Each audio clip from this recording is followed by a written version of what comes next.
ang napakatinding laban sa pagitan ni Song Jinwoo at ng Army of God ng Apostle Levitarum, na dito natin masasaksihan ang napakalaking grand reception na hinanda ng Monarch of Shadow para sa mga invader na kakarating lang from Dimensional Passage. At finally, nagkita na rin si Song Soho at ang Apostle Levitarum, kaya huwag na nating patagalin pa. Let's go! And please like and subscribe sa ating YouTube channel mga lods at mag-follow sa ating Facebook page. Salamat!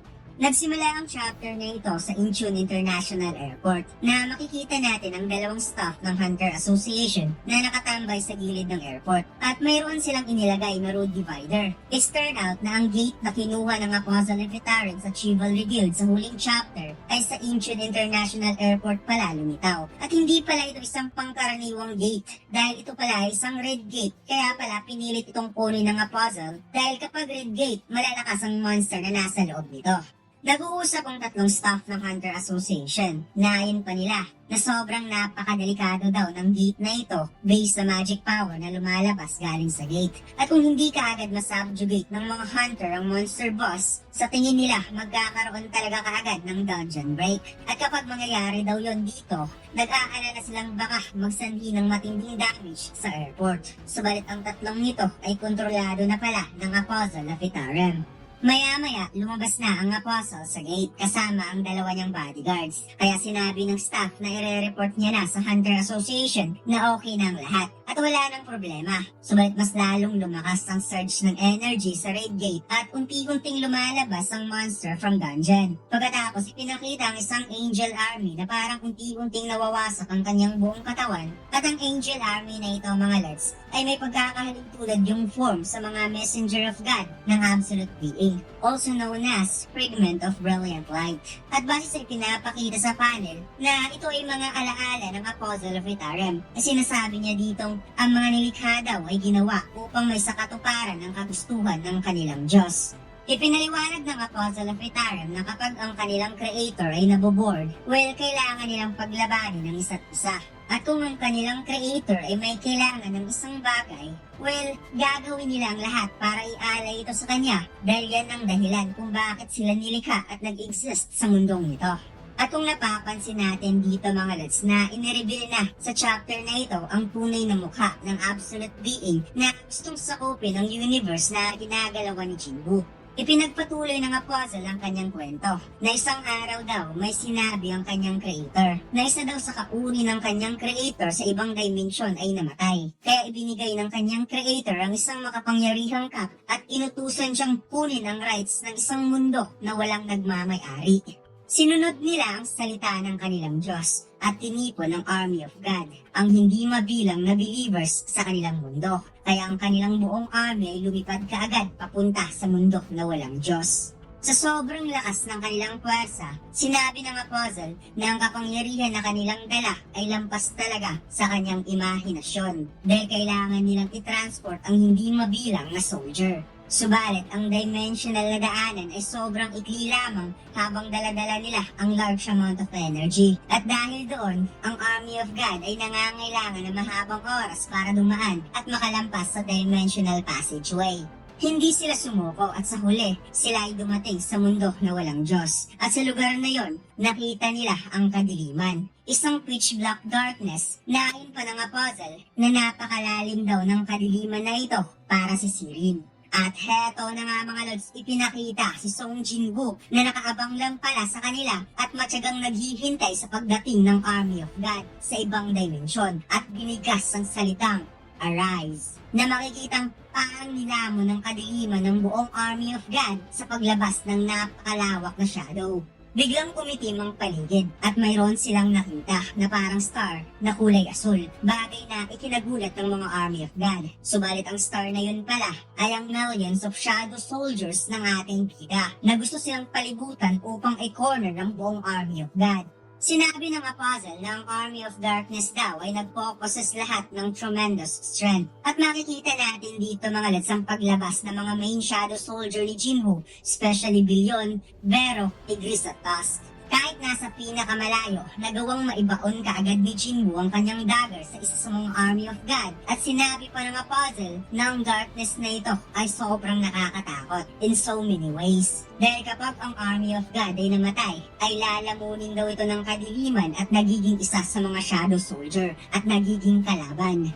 Nagpatuloy ang digmaan at ang kapangyarihan daw ng kadiliman ay pasimpleng lumakas na lampas sa kanilang imahinasyon. Kaya ang Army of God ay napaatras dahil sa paghina ng kanilang momentum. At ang digmaan na naganap mula sa mundo na walang Diyos ay lumampas sa limitasyon ng dimension. Na sobrang lakas talaga ng forces ni Jinwoo dito mga lads. Na parang ipinapahiwatig niya dito na pati sa dimensional passageway ay abot ang kapangyarihan ni Jinwoo. Ipinaliwanag ng Apostle na nakaramdam ng kawalan ng pag-asa ang Army of God na hindi sila makawala sa kadilimang dulot ng ating bida. Kaya ang sugo ng mga Diyos na tinatawag na Theo ay mayroong sinabi na isa daw itong magandang pagkakataon. Sinabi ng isa sa mga Tail na mayroon silang plano. Ang plano na ito ay para itong may hahaling tulad daw sa pagpunta ng Army of God sa mundo na walang Diyos, na sobrang natagalan. Kaya yung mga nahuli ng kadiliman ay hindi na talaga makakabalik pa dahil sa lakas ng kanilang magical power. Nadagdag pa niyang wala siyang nararamdamang magical power sa mundo ng mga tao. So kapag gagamitin nila ang Mistburn, magagawa nilang pabagsakin ang mundong ito mula sa pinakaloob-looban. Ipinaliwanag na ang Mistburn ay isa sa mga low rank of believer ng kanilang Diyos na winasak at sinunog sa pamamagitan ng Fire of Fate. Subalit still, dala-dala pa rin ito ang will ng kanilang Panginoon. Kahit na mga manihina ang mga Mistburn monster, ang explosive na kakayahan daw nito sa pagpapalaganap ng pananampalataya ay napakatindi. Naayon pa niyang napaka-fatal daw ng fate na ito para sa mga human being na walang kapangyarihan. Inisip ng Army of God na kapag mapapalaganap nila ang kanilang pananampalataya sa mundo na walang Diyos, makakapag-manifest sila ng sanctuary sa earth at mga himala. Kaya lahat ng tales ay sumang-ayon ng lubos sa strategy na plano nila. Ang tale na ipinadala sa Earth ay ginamit ang kanyang kakayahan na hatiin ang kanyang strength and ability into 5 fragments. At ang pinakamahina na fragment ay siyang dinala ng Mistborn sa mundo na walang Diyos. At tulad ng plano, ang weakest fragment ay hindi na-detect ng kadiliman, which is ang darkness domain ni Jinwoo, na kanyang ikinalat sa outer space, kaya tagumpay na nakapasok ang weakest fragment sa mundo ng mga tao. Subalit nang dumating ang unang fragment of Tail, ay nagkaroon ng hindi inaasahang pagbabago na ang pagiging walang kapangyarihan sa mundo ng mga tao ay na-obtain ng magical power. So after all mga lads, hindi pala sinadya ng Apostle of Ritaran na magkaroon ng awakening ang mga tao sa Earth nung siya ay dumating. Kaya pagkatapos daw ng pangyayaring yun, nalaman niya na lumitaw ang magic powers sa mundo ng mga tao, kasama ang napakalaking sakuna. Kaya ang unang fragment ay nakapagpasya na maghintay sa iba pang fragment at recently lang nakapag-fuse na siya ng pangalawang fragment at sinabi pa ng Apostle na kung iisipin daw, dapat makaranas ng malaking pagbabago ang mga tao sa panahon ng digmaan laban sa kanila. Kaya napaisip siya na mayroon talagang nagplano dito. At dagdag pa niya na hindi dapat mangyari ang ibang pag-urong sa kanyang plano dahil ang mga tao daw ay importanteng maunawaan kung sino ang may potensyal na pinaka nasa tugatog na entities o kilala rin sa tawag na hunter upang matupad ang kanyang tungkulin bilang fragment of Tale. So itong Apostle of Ritaran mga lads ay kinumpirma na nga na siya ay fragment of Tale sa kanyang creator o absolute being na mayayari tulad natin sa isang fragment of brilliant light na alam naman natin sila ay mga messenger of God. Habang nakatayo ang Apostle of Ritaran sa arrival area ng Incheon International Airport, biglang nagkaroon ng distraction na sobrang ikinagulat ng mga tao na nandoon, lalo na nang nakita nila ang mga high-level goblin kasama ang kanilang leader, na malahay orc ang pormahan. Since mukha nito ay kahawig rin lang naman ng goblin, ngunit kasing nilaki ito ng isang high orcs. Napasigaw ang mga tao nang na-realize nilang nagkaroon ng dungeon break sa international airport mismo, habang ang iba ay nagsisitakbuhan at napasigaw na tumawag kaagad sa Hunter Association. Habang nagkagulo, sinabi ng Apostle na kapag ang monster ay nagkaroon ng maraming magic power, ay gusto nitong maglaganap kaagad ng pagwasak. Kaya inaasahan niyang mayroong mga high-ranking hunter na lumitaw dito at kung maaari, gusto niyang makita kung gaano kalakas ang isang S-rank hunter. Samantalang may dumating na 2 hunter na napatanong kung bakit nagkaroon ng dungeon break at nagtataka ang dalawa kung bakit walang hunter sa paligid. Nakita ng Apostle ang dalawang hunter na rumisponde at nakita niya na ang dalawang nito ay mga Stardust user. Ipinaliwanag ng Apostle na ang Stardust ay isang stimulant na nilikha sa pamamagitan ng pag-melt sa pananampalataya galing sa Mistborn. Habang mahina daw ang pananampalataya sa loob ng katawan ng mga Stardust user, usually daw, hindi ito nagkaroon ng effect para mag-turn into faithful sa kanyang Diyos ang mga Stardust user. Kaya kung gagamitin niya ang Tails, ang kakayahang mag-amplify sa faith ng mga Stardust user, na parang ipinapaliwanag niya dito kung paano niya kinokontrol ang mga hunter na gumagamit ng Stardust. Kaya gamit ang mata ng Apostle na may kapangyarihan bilang fragment of tail, ang malabong pananampalataya ng Stardust user na nasa loob ng kanilang katawan ay tuluyang lumakas upang sambahin ng kanilang Diyos, which is ang kanyang Creator, ang Absolute Being. Inutusan ng Apostle ang dalawa na umalis at huwag mag-interfere sa kanyang gagawin. Nakaagad namang sinunod ng dalawang hunter at nakilala siya nito bilang isang Apostle. Nagawang masaksak ng goblin ng isang babae at tinuluyan niya ito sa harap ng Apostle, habang ang babae ay lumapit pala sa kanya upang humingi sana ng tulong, subalit tinitigan lang ito ng Apostle of Retarem at sinabing nag-exist lang daw ang mga creation, which is tinutukoy niya ang mga tao na umiiral lang para sa kapakanan ng Creator God. Kaya para sa kanya, ang rason kung bakit nag-exist ang isang buhay para lamang matupad ang kagustuhan ng Panginoon. Subalit ang Apostle ay naguguluhan pa rin sa mga tao kung bakit ang tao na isang nilikha lamang ay nagkaroon ng pagnanasa tulad ng isang Diyos. Kaya napaisip siya kung bakit ang napakalubusang mahina ng mga tao ay nag-iisip na sila ay mas malakas compare sa kanila. Tumakbo ang isang lalaki habang lumuluha at napansin niya na mayroong lalaking kalmado na pumasok sa danger zone kahit nagkagulo na. At ito ay wala ng iba kundi si Song Soho na kasalukuyang isinuot ang kanyang mask at sinabi ng ating bida na hindi siya makapaniwala na nagkaroon kaagad ng dungeon break sa paglapag niya sa Korea.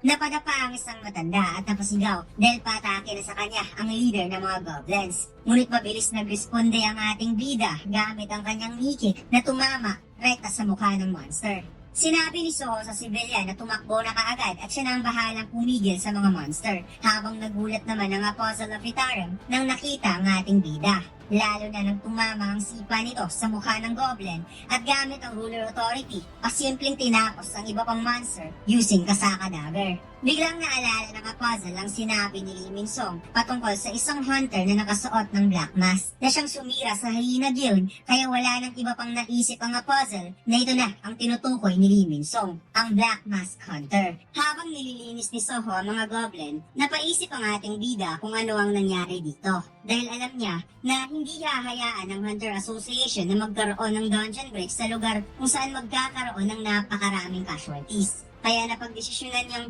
uunahing iligtas at ilayo ang mga tao sa loob ng airport. Samantalang, ang Apostle of Retarem ay kalmado lamang inoobserbahan ang galaw ni Soho at nakita niya na wala kahit kaunting pananampalataya galing sa Mistborn ang umiiral sa loob ng katawan ni Soho. Kaya na-realize niya na ang taong ito ay ni minsan hindi nakapag-consume ng Stardust at naramdaman din niya ang magic power ni Soho ay equal kay Lee Min-song o mas mataas pa.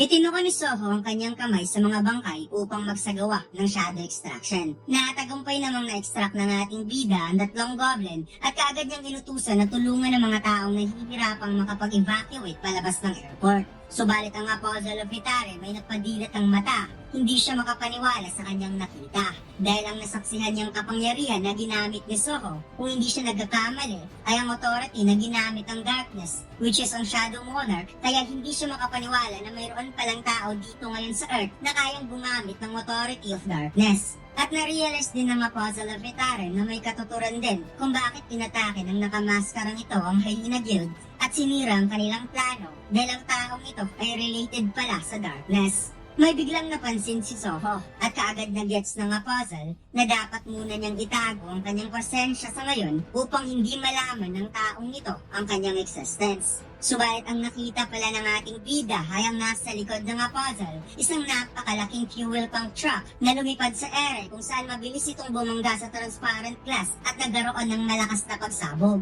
Nagulat na lamang ang apostle dahil biglang nagdash sa kanyang harapan si Soho at sinabi ng ating bida na di daw niya naisip kung bakit lumipad papunta dito out of nowhere ang napakalaking truck. At maya-maya ang fuel tank truck ay nagawang mahati ni Soho at sinabi, "Okay ka lang ba, bata?" Na kung iisipin, hindi pa ginamit ni Soho ang band skill sa ginawa niya at walang ganlet ang kamao, he just a masked guy with normal state. Biglang lumitaw sa harap ni Soho ang napakalaking Minotaur at habang sumisigaw ang monster, napakamot na lamang sa ulo ang ating bida na para bang naguguluhan si Soho kung bakit nagkaroon ng Minotaur dito kaya napatanong siya kung ito ba ang boss ng mga monster. Naramdaman ni Vero na mayroong energy of Etherium ang monster na ito. Kaya na-realize ni Soho ang pagkakaroon ng dungeon break ay kagagawa ng Apostle of Etherium. At napatingin si Vero sa kabilang side dahil mayroon siyang napansin na bata kanina, ngunit nawala na lamang ito bigla. Kaya naisip niya na baka nag-i-imagine lang daw siya. Ngunit ang hinahanap niya ay nasa likod pa rin, lumipat lang sa kabilang side. And I guess nakaramdam ng familiar energy si Vero kaya niya ito napansin. Nagsagawa ng pag-atake ang Minotaur towards Soho. Ngunit alam naman natin hindi nagpapatalo ang ating bida kapag suntukan ng labanan. At lahat daw ng stats points na nakuha niya nung umabot siya ng level 35, inilagay niya sa strength na makikitang nasa 77 points na ang strength ni Soho. Kaya ang salpukan ng kanilang kamao ay nagkaroon talaga ng good matchup since malakas din ang punching power ng Minotaur. Napaisip ang Apostle of Etherium kung ginagawa ba ito ng nakamaskara para iligtas siya. Dahil inisip nito na siya ay isang young human child, although nakakagamit daw ito ng authority of darkness, subalit ito daw far away weak compare sa tunay na darkness na nakaharap niya. However, sa ngayon, hindi pa niya matukoy ang tunay na potensyal ng taong ito. Samantalang hindi na nakaporma ang Minotaur at patuloy na itong binugbog ni Soho hanggang sa tumama sa mukha ang napakatinding sipa na nagpayanig sa monster. Habang pinapanood ng Apostle of Etherium ang laban, naisip niya na napakaswerte daw niya sa pagkakataon na ito. Dahil ngayon mismo, tatapusin niya ang taong ito. Subalit ang hindi niya napansin na mayroong infamous someone na dumating na napawi ka, late na yata ako. At gusto niyang tapusin kagad ang trabaho nito.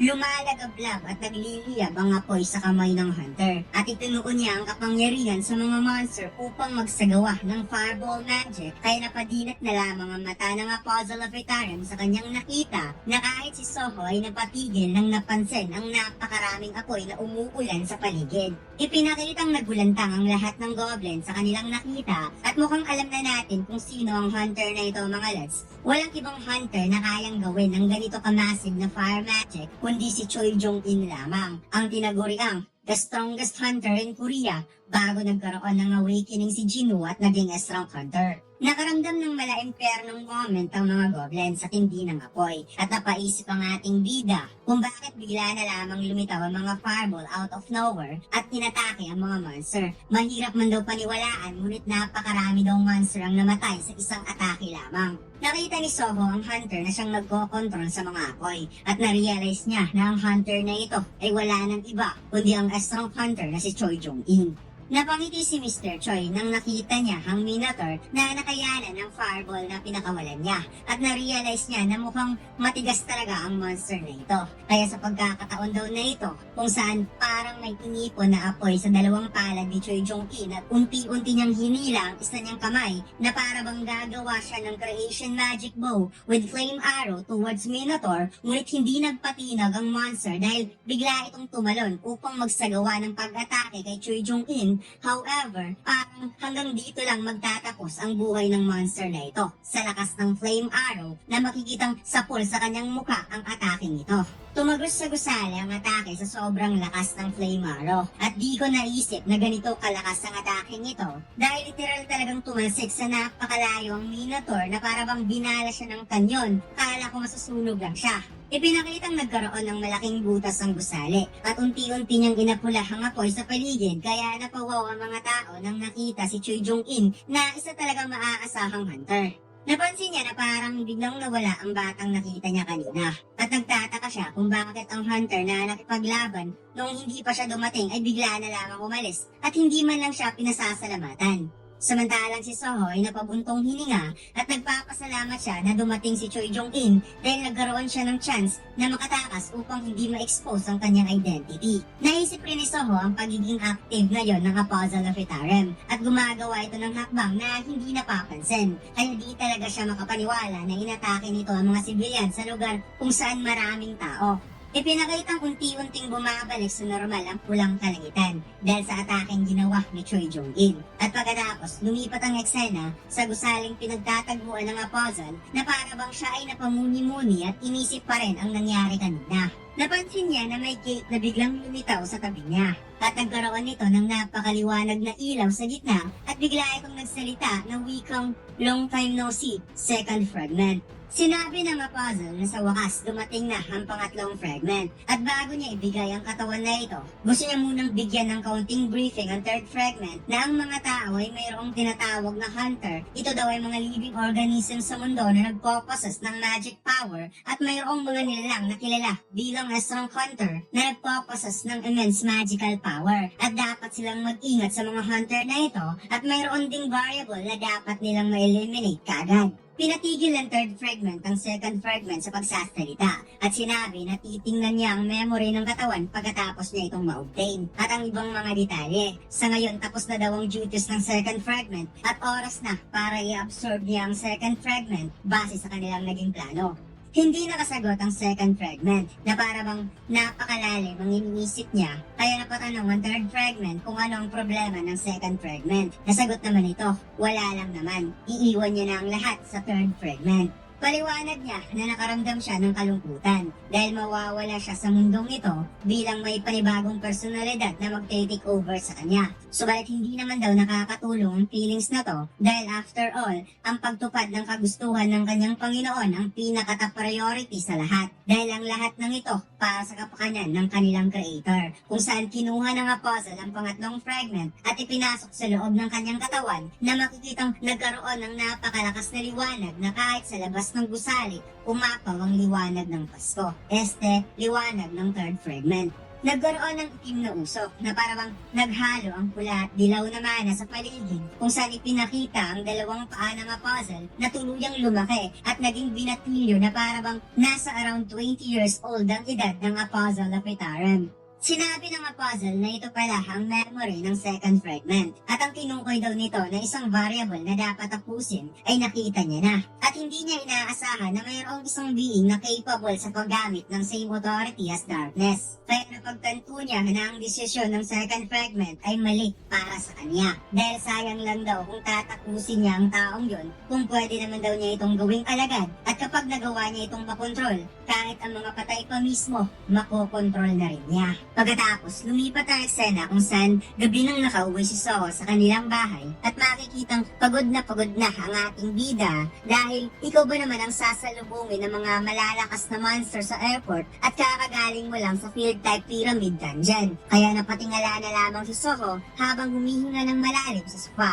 Napansin ni Vero na parang sobra ata ang pagod ng young monarch. Kaya napatugon si Soho na pagod talaga siya. Napagod siya sa lecture ng kanyang uncle na makikitang galit na lumuluha itong si Eugene Ho sa sobrang pag-aalala dahil okay lang naman daw na poprotektahan ni Soho ang Earth. Subalit ang kaligtasan daw nito ang mas dapat papahalagahan dahil kung may masamang mangyayari sa kanyang pamangkin, di niya alam kung paano harapin ng mga magulang nito. Kaya napangiti na lamang si Soho na inaalala ang mukha ng kanyang uncle dahil alam niyang nag-aalala din ngayon ng kanyang ama at ina. Biglang tumayo ang ating bida at pangiting sinabi kay Vero na pupunta sila ng Shadow Dungeon. Kaya nagmungkahi ang insekto na sa tingin daw niya, kailangan munang magpahinga ni Soho kahit saglit man lang. Nasagot naman ang ating bida, rest can wait. Sinabi ni Soho na babalik naman siya kaagad. Hindi kasi niya nakompleto ang daily quest at ayaw niyang palagpasin ang kahit anumang daily rewards na kanyang makukuha. Kaya napaisip na lamang si Vero na baka naa-addict na daw itong si Soho sa pagiging malakas.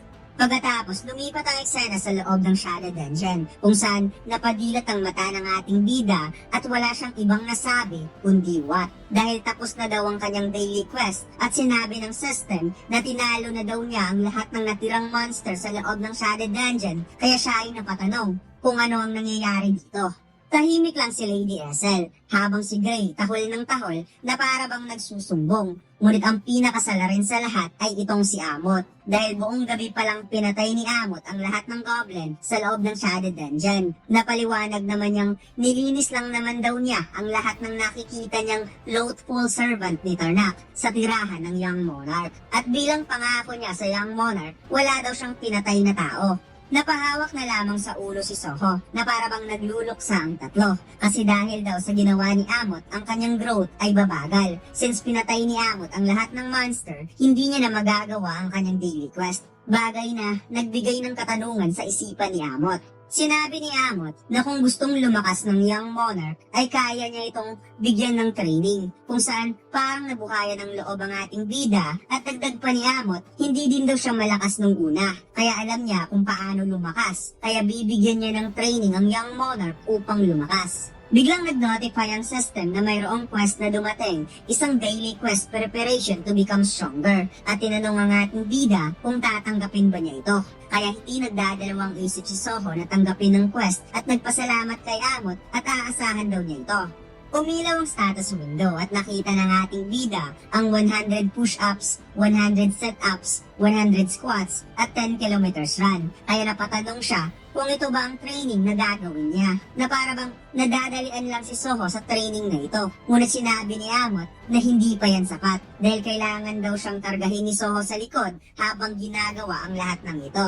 At ipinaliwanag nga ng system na dapat talagang kargahin ni Soho si Amot habang ginagawa ang task. Bumilog ang mata ng ating bida nang nalamang kailangan niyang kargahin si Amot at kahit si Lady Ethel ay napaisip rin kung paano kakargahin ng Young Monarch ang higanteng reptile. Sinabi ni Amot, alam niya na mahihirapan si Soho sa current size niya. Subalit ayos lang naman dahil ang kanyang katawan daw ay sanay ng masake ni Tarnak at ilang beses na rin daw itong na-regenerate. Kaya magagawa niya itong manipulahin na makikitang nagulat ang tatlo sa kanilang nakita dahil si Amot ay bigla na lamang lumikit at sinabing, ayos na ba to? Sinabi ni Amot na sisimulan na nila kaagad ang training, kung saan dumapa kaagad si Soho upang mag-push up, ngunit parang nagdududa siya sa pwedeng mangyari kapag sasakay na si Amot sa kanyang likod. Ipinaliwanag ng system na dahil sa malaking pagkakaiba ng lakas ni Amot at ng player, lalo na sa fighting ability, ang kanilang band skill ay nakalak at kailangan munang mag-level 80 ni Soho bago ma-unlock ng player ang kanilang band skill. So nasa S-rank level na talaga itong si Amot mga lods dahil sa ngayon si Soho ay nasa level 35 pa at siya ay nasa around A-rank level. So mahaba-habang pagsasanay pa ang dapat gawin ng ating bida. Kaya ang pagsasanay na ito ay siguradong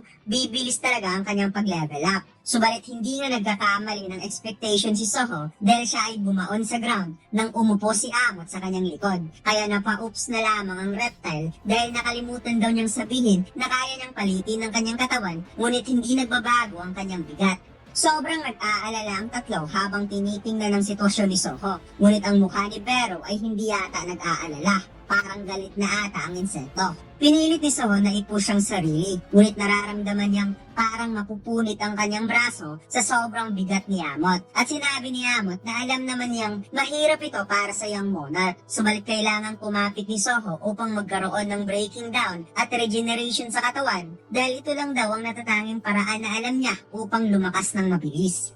Pagkatapos, lumipat ang eksena sa Near Pajo Field Type Dungeon kung saan ipinakita ang isang tao na nasusunog sa kulay asul na apoy at lumalabas na ang Field Type Dungeon na ito ay isa sa mga Stardust Factory ni Lee Min-song. Ipinakilala ang isang demon na nagngangalang Mormo ang tagapangasiwa ng Stardust kung saan tinanong ni Lee Min-song ang demon kung hanggang kailan niya ito gagawin.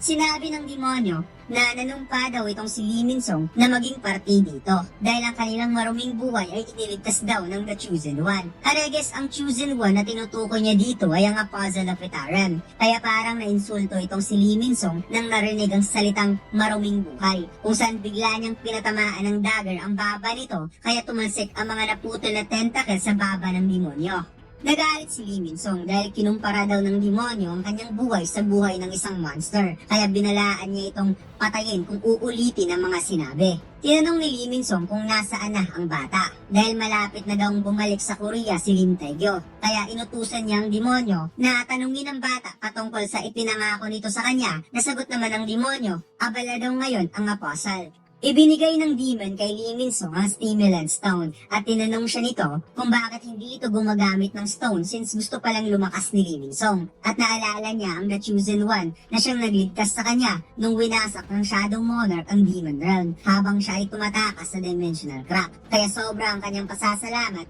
dahil nagpalaganap ito ng Stardust sa Demon Realm at dahil dito nagawa nilang ma-destroy ang traidor na household which is ang Ragnarok clan. Kaya ipinaliwanag niya na kung susunod lang daw si Lee Min-sung sa puzzle, makukuha nito ang lakas na lampas na meron si Lee Min-sung ngayon. At pwede na nitong talunin ang tinutukoy nitong si Lim Taegyo. Itinapon ni Lee Min-sung ang kanyang sigarilyo at sinabing, may alam ka ba patungkol sa S-Rank? At pinayuhan niya ito na huwag umakto na alam ang lahat at huwag siya bigyan ng kahit anumang payo dahil hinding-hindi niya ito gagamitin. Habang papalis na si Lee Min-sung, sinabi ng demonyo na ang mga tao daw ay mga tanga. Kaya ito daw ang dahilan kung bakit nananatili pa rin itong talunan. Ipinakitang nasa labas na ng dungeon si Lee Min-sung at makikitang inis na inis ang mukha nito dahil kailangan niyang gawin ang pinag-uutos ng puzzle until magagawa ng patayin ng bata si Lim Taegyo. At pagkatapos, ire-report niya ito sa Hunter Association at ang association ang bahalang mag-aasikaso sa puzzle. At siya ay babalik na sa normal na buhay kung saan matatamasa niya ng muli ang kasikatan. Subalit ang hindi alam ni Lee Min-sung ay mayroong babaeng nakamanman sa kanya na nakatayo sa itaas ng tower at kaagad tumawag ang babae sa association chairman upang i-report na si Lee Min-sung ay kakalabas lang sa Paho Field type dungeon. Inisip ni Woo Jin-chul na malaki ang kanyang kutob na sa lugar na yon doon ginagawa ang Stardust. Kaya inutos ng chairman kay Hunter Bike Miho na pakisundan si Lee Min-sung. Nasa office pala ng chairman si Mr. Choi. Nakikinig lang sa usapan at sinabi niya na mukhang malapit na nilang malaman kung ano nga ba talaga ang ginagawa ni Lee Min-sung dahil during sa airport dungeon break incident daw, lahat ng Hunter Association staff na nagmamanage malapit sa gate ay nawalan ng alaala sa parehong oras. At ang mga hunter na ito ay nakapag-consume ng Stardust. At nadiskubrihan din nila na ang mga hunter sa iba't ibang lugar na may kakaibang galaw, lahat sila ay magkatulad lamang na nakapag-consume ng Stardust. Sinabi ng chairman na dahil lumilitaw ang isang questionable na pangyayari, kailangang itigil ng Hunter Association ang paggamit ng Stardust. Kaya napatanong si Mr. Choi kung ano ang gagawin ng chairman kay Lee Min-sung. At seryoso namang sinagot ni Woo Jin-chul na kailangan nilang mahuli si Lee Min-sung at ang nasa likod nito. Kung saan nagmungkahi itong si Mr. Choi na gagamitin ng kanyang mga hunter upang tulungan ang chairman ng Hunter Association. Nakita ni Jin-chul ang picture sa kanyang table at naalala niya ang sinabi ng CEO na si Eugene Ho na ligtas nang nakabalik si Soho sa Korea at naisip niya na kung si Soho ay isang growth type hunter katulad ng kanyang ama, malaki ang chance na hinahadlangan ng system kung ano ang kailangan nitong gawin katulad ng nararanasan ng kanyang ama. Kaya sinabi niyang para kay Jinwoo, gagawin niya ang lahat para tulungan si Soho. Pagkatapos, pinakitang nagpang-abot ang pawis at laway ni Soho sa push-up na kanyang ginagawa dahil nasa 99 push-up na pala ang ating bida. At ipinakita na nagkapunit-punit ang muscle tissue sa kanyang braso sa pang 100 push-up habang si Amot kalmado lamang sa likod ni Soho. Hindi maipahiwatig ni Lady Essel at Gray ang sobrang pag-aalala para sa Young Monarch, habang si Vero hindi na nakapagtimpi pa at tinawag niyang stupid crocodile itong si Amot at gusto niyang ipatigil ang pagsasanay. Kahit tumatalsik ang dugo sa braso ni Soho, pinilit niyang itaas ang kanyang kamay at binuksan ang status window upang pindutin ang purchase. Kaya napatingin na lamang ang apat na monster dahil bumili pala ang ating bida ng recovery potions at sinabing mahusay ang pagsasanay na to dahil gusto niya talagang lumakas bago niya makalaban si Lee Min-sung.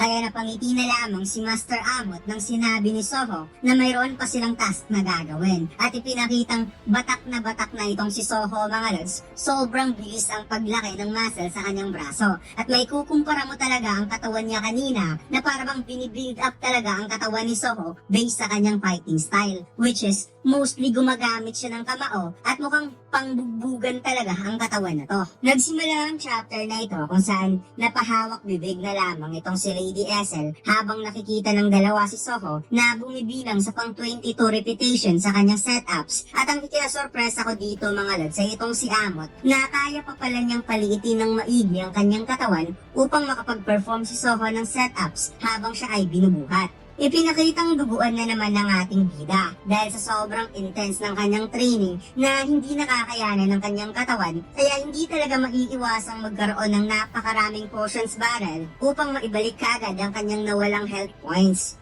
Umabot na sa squats ang ating bida at ginamit niya ang band skill with Ray upang masustain ang napakatinding training dahil kahit sobrang lit na ni Amot, malahigante naman ang bigat nito.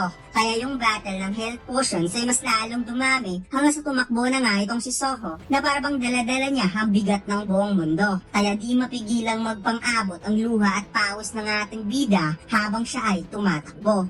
Habang nasa likod si Amot, naisip ng reptile, do kailangan pa daw ng skill para matapos lang ang training na to, hindi niya inaasahang pwede pala yun gawin. However, ang young monarch daw ay never nag-give up at laging gumagawa ng solusyon. Kaya sa tingin niya, maaaring one day malalampasan ng young monarch si Tarnak o kahit ang iba pang monarchs. Pagkatapos, napasigaw na lamang si Soho sa sobrang sakit ng kanyang likod at bumili kaagad ng health potions. Ipinakitang hindi kinaya ni Gray ang training at kahit si Soho ay hindi may pinta ang mukha sa sobrang putla na parabang nawalan ng kaluluwa ang ating bida sa sobrang pagod.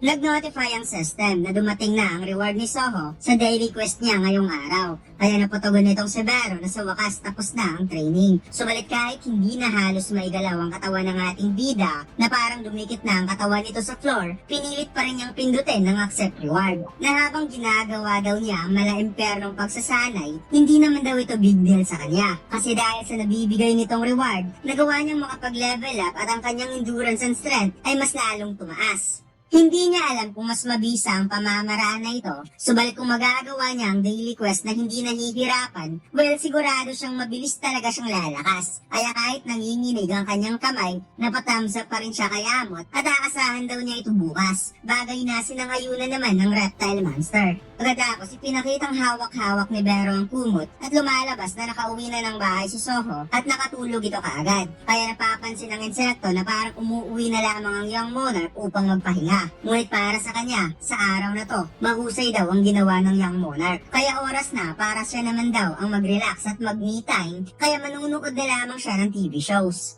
Nakita ni Vero ang balita na ang Hunter Association ay gumawa ng regulation concerning about field type dungeon na nakaranas ng dungeon break matapos ang airport dungeon break incident. Ipinaliwanag na di daw tulad ng ibang dungeon na nasa loob ng gate, ang field type dungeon daw ay ginagawang retrieval sa labas ng gate, tulad ng pagkuha ng mga materials like magic essence crystal of monster, at ang rights daw ng field type dungeon ay binibigay sa mga private guild na nakakuha naman sila ng malaking benefits dito. Subalit dahil sa incident, ang Hunter Association ay gumawa ng paraan laban sa Grim Reaper Guild at sa ibang guild na mayroong rights sa high rank field type dungeons. Pagkatapos, pinakitang nabasa ni Lee Min-sung ang bagong regulation ng Hunter Association laban sa Grim Reaper Guild. Kaya siya ay napa-what is this na lamang. Sinabi ng mga taga-Hunter Association na ang Grim Reaper Guild daw ay may maraming hawak na field type dungeon at hindi nila hahayaang mag-cause ito ng malaking damage sa current state ng mundo ngayon. Kaya ang upper management ng Hunter Association ay nag-utos na ang birang Padyo field type dungeon na siyang hawak ngayon ng Grim Reaper Guild ay kailangang i-cleared kaagad.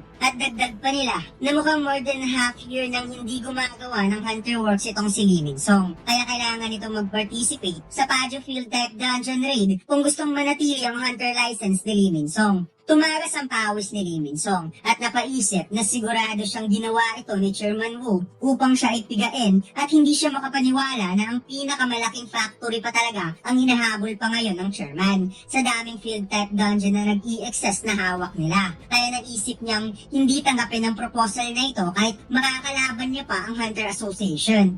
Subalit, bigla na lamang siyang nagulat nang may biglang nagsalita na tatanggapin nila ang request ng Hunter Association. At ito pala ay si Lin Taegyo, ang Guildmaster ng Grim Reaper Guild, na napawikang dapat lang talaga silang sumunod kung ano ang pinag-uutos ng chairman. Bagay na ipinagpapasalamat naman ng mga tauhan ng Hunter Association. Napangisngis si Lee Min-sung sa naging desisyon ni Lin Taegyo at inisip na kaya pala bumalik kaagad dito galing sa overseas mission ay upang harangan ang kanyang mga pinaplano. Bago tuluyang umalis sa mga taga-Hunter Association, sinabi nila na magpapadispatch sila kaagad ng Hunter sa Padyo Field Type Dungeon. Kaya kailangan bumuo ng party ang Grim Reaper Guild upang samahan ang kanilang mga Hunter. Tahimik na nagkaharap ang dalawa at itong si Lee Min-sung ay parang nagluluksa sa laki ng problema. Kaya sinabi niyang ano daw itong ginagawa ni Lim Tae-gyo na parang hindi daw nag-iisip kung gaano kamahal ang isang field type dungeon. Biglang napatugon si Lim Tae-gyo na kung inaakala ni Lee Min-sung na ang layunin talaga ng Hunter Association ay i-clear ang dungeon, well parang mali ka ata. Dahil sa tingin niya, probably na-realize na ng taga-Hunter Association kung anong sikretong ginagawa ni Lee Min-sung. At mukhang nakalimutan daw ata nito ang kanyang sinabi na hindi dapat maliitin ang mga taga-Hunter Association. At hindi lang daw binabaliwala ang kanyang warning, kundi ginamit pa nito ang guild member sa gusto nitong gawin habang wala siya. Biglang nagpalabas ng matinding aura si Lim Tae-gyo sa sobrang galit at sinabi na kung inaakala daw nito na siya pa yung driver noon na palaging nililinis ang kanyang dumi, well, nagkakamali ka. Kaya parang demonyong naputulan ng sungay itong si Lee Min-sung nang na-realize kung sino talaga ang masusunod sa kanila. Biglang nag-ring ang cellphone at nakita niya na nag-text sa kanya ang isang recruiter na mayroon daw bagong S-rank hunter ngayon na lumitaw sa Korea. Kaya inutusan niya si Lee Min-sung na maghanda ng contract wages dahil bibisitahin niya ang Hunter Association at bago siya umalis, sinabi niya na maaari pang maiayos nito ang problema kaya dapat gagawin nito ang lahat para linisin ang duming ikinalat sa paligid. Sa paglabas ni Lim Tae-gyo, bumulusok ang galit ni Lee Min-sung, lalo na't nalaman niyang mayroon na namang bagong S-rank hunter dahil lahat daw ng mga ito ay naging swerte lang na naging S-rank at umaakto na kaagad na parang sino. Kaya sinabi niyang kapag ang batang alien ay lalaki na at ang fragment na hinihintay nito ay dumating, sisiguraduhin niyang mamamatay si Lim Tae-gyo sa kamay ng alien para sa kanya. Subalit may bigla siyang napansin. Napansin niya ang cellphone na iniwan ni Lim Tae-gyo upang maghanda siya ng tamang kontratang sahod sa bagong S-rank hunter. Kung saan unti-unting napakagat labi si Lee Min-sung at tuluyan itong humalakhak sa tuwa dahil nakita niyang ang bagong S-rank hunter ay ang batang alien pala. At kitang-kita na nakuha na nito ang hinihintay na fragment. Pagkatapos lumipat ang eksena sa Hunter Association building kung saan kakalabas lang ng Apostle of Retarium sa measurement room at inabangan kaagad siya ng napakaraming recruiter at reporter upang mapanayam. Nagulat ang lahat sa bagong S-rank hunter, lalo na't naramdaman din nila ang napaka-unusual na aura at hindi pa nila alam kung ano ang pangalan nito. Ngunit may biglang nagsalita at kinongratulate ang bagong S-rank hunter at tinawag niya ito sa pangalang Hunter Park Dujin. At ang lumapit ay ang guild master pala ng Hunter Guild na si Choi Jong-in. Biglang napatitig ng saglit si Mr. Choi sa bagong S-rank hunter at napatanong siya kung nagkita na ba sila dati dahil feeling niya parang nakita niya na itong si Park Doji noon.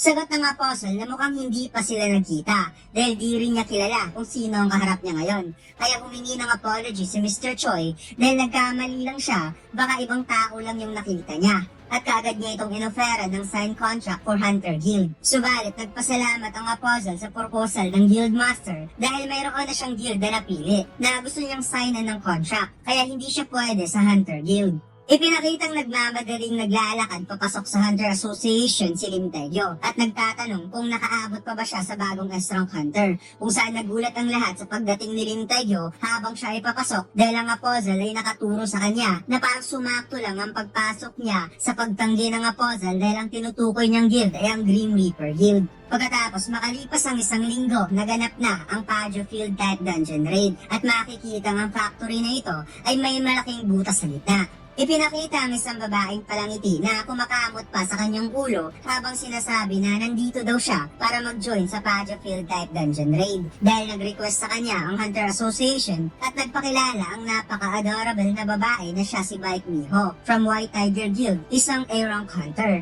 Nagpakilala din si Lee Min-sung kay Baek Miho at nagpasalamat sa pagsali sa raid upang tulungan sila. At pangiti niyang sinabi na mukhang ang raid daw na ito ay parang nakasagabal pa para kay Miho. Nasagot naman ng babae na natural lang daw ang pagtulong. Ngunit ang palangiting babae ay parang nag-iba ang timpla dahil sinabi niya sa kanyang isipan na mukhang mayroon talagang rason kung bakit naging best actor itong si Lee Min-sung. At alam niya, sa kaloob-looban daw nito ay parang nabubulok na napakabahong pag-uugali. Ngunit sa panlabas na anyo ay nagpapakita ito ng kabaitan. At dagdag pa niya na sisiguraduhin niya na ang lahat ng nakatagong baho sa loob ng Paju Field ay mai-expose sa araw na to. At siya mismo ang magtatanggal ng maskarang sinusuot ni Lee Min-song. Ngunit hindi niya in-expect na mayroong unexpected variable na mag-participate kaagad sa raid. Ang bagong Estrang Hunter nakakasali lang sa Grim Reaper Guild. Kaya habang tinitingnan niya ang dalawa, hindi talaga mawala sa kanyang kutob ang kakaibang enerhiya na bumabalot sa dalawang hunter. Kaya naging serious mode nga itong si Baek Miho dahil nararamdaman niyang parang hindi siya komportable at may masamang mangyayari sa raid na to. Nagsimula nang pumasok ang mga taga-hukay, kaya kinuha na nila isa-isa ang kanilang pickaxe at ipinakita ang isang lalaki na kahit nakatalikod ang lalaking ito, alam nating ang lalaking ito ay si Song Soho, since parang ito na rin talaga ang tamang panahon na haharapin niya itong si Lee Min-song upang malaman ang patungkol sa Puzzle of Itaran. Ngunit hindi niya alam na nasa paligid lang pala ang matagal niya nang hinahanap. Few days ago, bago nagsimula ang raid ng Paju Field type dungeon, ipinakitang nakangiti itong si Lee Min-song na napawi kang hindi niya aakalain sa napakaikling panahon na hindi sila nagkikita sobrang bilis pala lumaki ng mga alien. Kaya napatago na nga puzzle na simple lang naman yung ginawa nila. Nagpalit lang sila ng personality at pinili talaga nila ang maliit na katawan dahil mas advantage ito for survival sa earlier stage. Dagdag pa ng puzzle na hindi niya kailangang isaalang-alang pa ang appearance ng kanyang katawan since may mga fragment pa na dapat i-gather upang bumalik ang kanyang tunay na lakas. Biglang napatanong si Lee Min-song kung ano ang meron sa pangalang Pat Dojin at bigla itong naging hunter na parabang mayroon itong pinaplano. Sinabi ng puzzle na ang pangalan na ito ay binigay niya talaga sa kanyang sarili upang makagalaw siya publicly at ang pagiging hunter ay ang magpapahintulot sa kanya sa paggawa ng mga bagay na gusto niya. Tinukoy ni Lee Min-song ang ginawang kaguluhan ng Puzzle of Itaran sa airport dahil ito ang dahilan kung bakit ang Hunter Association ay hinahabol siya ngayon at ang ginagamit na excuse ay ang civilian damage. Kaya kapag ang Stardust Factory ay matuklasan ng Hunter Association sa Paju Field type dungeon, siguradong ito na ang magiging katapusan nilang dalawa.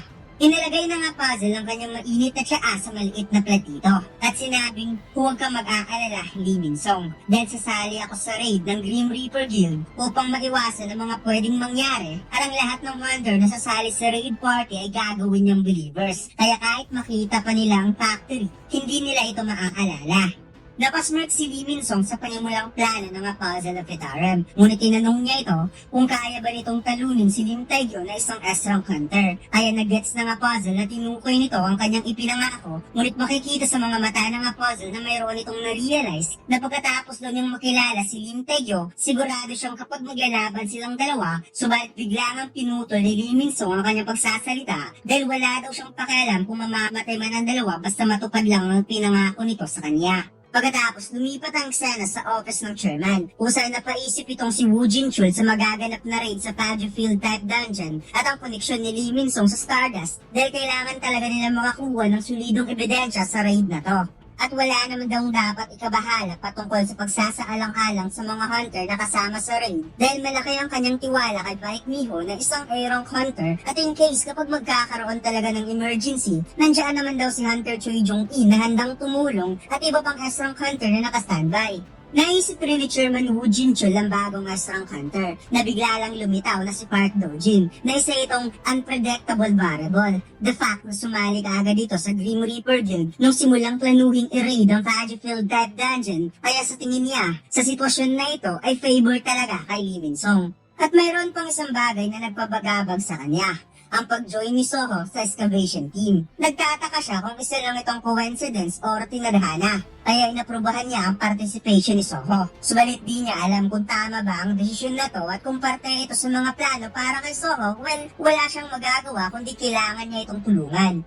Pagkatapos, lumipat ang eksena sa nagaganap na raid kung saan nagpakawala ng fire breath ang isang salamander monster towards sa mga hunter. Nakagad namang dinepensa ng dalawang tank hunter, ngunit napatagon ng isang tank na hindi niya kakayanin kung magtatagal pa ang ataking ito, kaya hihingi siya ng tulong sa strike squad. Biglang napaklench ng kamao si Miho at nagulat na lang ang tank hunter nang dumaan ito sa kanyang harapan na parabang plano nitong labanan ng mga monster ng sabayan. Kaya nang muling nag-unleash ng fire breath attack ang monster ay bigla na lamang nag-dash si Miho at pinatikim ng napakainit na left hook na kaagad sinundan ng nagbabagang uppercut. Nagala observation haki mode si Miho nang napansin ang paparating na atake sa kanyang likuran, kaya mabilis niya itong naiwasan at direktong tinukuran ng likod ng monster. Pagkatapos bigla na lamang siyang nawala na parang bula at lumalabas na tumalon pala si Miho galing sa likod at kasalukuyan na itong nasa itaas upang maghanda ng mabilisang pag-atake kung saan napatingala na lamang ang monster nang bigla niyang nakita ang nagbabagang kamao nito na makikitang bumaon talaga sa kanyang ulo ang suntok ni Miho na parang binagsakan ng mundo ang salamander monster nang bumagsak ito sa lupa. Ipinakitang madaling napabagsak ng isang Aeronk Hunter ang dalawang salamander at napansin kaagad ni Miho na hindi man lang sumali si Lee Min-sung sa laban na makikitang naninigarilyo lang ito sa likod ng strike team kaya na-realize niyang nakakaawa naman itong si Lee Min-sung para sa isang Hunter na na-awaken bilang Aeronk na parang ginagawa lang itong joke ang pagiging hunter. Ngunit ang hindi niya alam ay may isang salamander na umatake pala sa kanyang likuran, kaya napagtanto niyang hinayaan niya ang sarili na madistract. Subalit ang salamander na ito ay pinukpok lang ng apostle sa batok na parang nagmimisto ng simpleng monster ang isang salamander pagdating sa apostle. Napatitig ang apostle sa kanyang kamay na parang nanibago siya since ito ang unang pagkakataon na ginamit niya ang kanyang lakas. Kaya sinabi niya kay Miho na kung maaari ito ay mag-ingat. Ngunit ang babaeng hunter ay napagilat na lamang sa kanyang nakita dahil hindi siya makapaniwala na ganun lang kadaling pinabagsak ng bagong Aeronk Hunter ang isang salamander in just one hit. Kaya ang inakala niyang parang bata ay nakalimutan niyang isa pala itong Aeronk Hunter. Kaya di siya nagtataka na sumali ito sa raid gamit lang ang casual na damit. At maya-maya parang dinaanan lang ng kidlat ang ulo ng tatlong salamander dahil isa-isa itong pinugutan ng Apostle of Itaran. Kaya dito na na-realize ni Miho na ang isang Aeronk Hunter ay nasa ibang level talaga compare sa isang Aeronk. Matapos nilang lipulin ang lahat ng salamander sa paligid, napatugon si Lee Min-sung na sa tingin daw niya konti na lang mauubos na nilang lahat ang monster sa Pajo Field. At mukhang hindi niya inaasahan na matatapos kaagad ang raid na to. Subalit sinabi ni Miho na nararamdaman daw niya na mayroon pang ibang monster na nasa ibang lugar. Kaya napatingin si Lee Min-sung na para bang siya ay nairita. At sinabing napansin pala ni Hunter Miho ang bagay na to. Kaya pangiting ipinaliwanag ni Lee Min-sung na bilang in charge ng Grim Reaper Guild, gumagawa sila ng routine monster calling upang i-maintain ang dungeon. Kaya ito ang dahilan kung bakit hindi nagkakaroon ng threat ang dungeon na to sa outside world. Habang napatingin si Miho sa mga patay na monster, siya ay napaisip sa routine monster calling. Dahil usually daw wala namang pake ang mga guild patungkol dito. Dahil hindi naman sila pumapasok sa dungeon araw-araw. Kaya dito na talaga nagtataka si Miho na para bang may something weird sa raid na to. Habang si Lee Min-sung ay kalmadong naninigarilyo at itinuro kagad kung nasaan ang kwarto ng dungeon boss. Patagong napangiti si Lee Min-sung dahil kahit gaano pa daw kahirap ang gagawing paghahanap ni Miho, hindi na ito mahahanap ang mga bagay na pwedeng ikasangkot sa kanya. Dahil matagal nang na-dismantle ng demon ng factory at kasalukuyan itong nakatago somewhere in Pajo na mahirap hanapin. Kaya sinabi niya sa kanyang isipan na never mahahanap ni Miho ang factory o kahit makalabas sa loob ng Pajo Field na may matinong pag-iisip. Pagkatapos, lumipat ang eksena sa demon na nagngangalang Mormo, kung saan kasama nito ang dalawa pang demon upang i-gather ang mga firewood supply na tao sa paggawa ng Stardust. At sinabi niya na nakakatawang isipin na nagsasayang lang sila ng oras at hindi pa niya makikita ang apostle kahit ito ay nasa loob ng Pajo Field. Makakagawa na sana sila ng napakaraming Stardust gamit ang walang kwentang oras na to. Nadagdag pa niyang nasayang lang ang napakaraming materials na nasa harap niya ngayon kung uupo lang siya. Pagkatapos, lumipat ang eksena sa isang lalaki na nakatayo sa malaking pintuan at ito pala ay si Song Soko. At lumalabas na naramdaman pala ni Vero ang presence ng isang demon sa malaking pintuan. Kaya kaagad itong pinuntahan ng ating bida.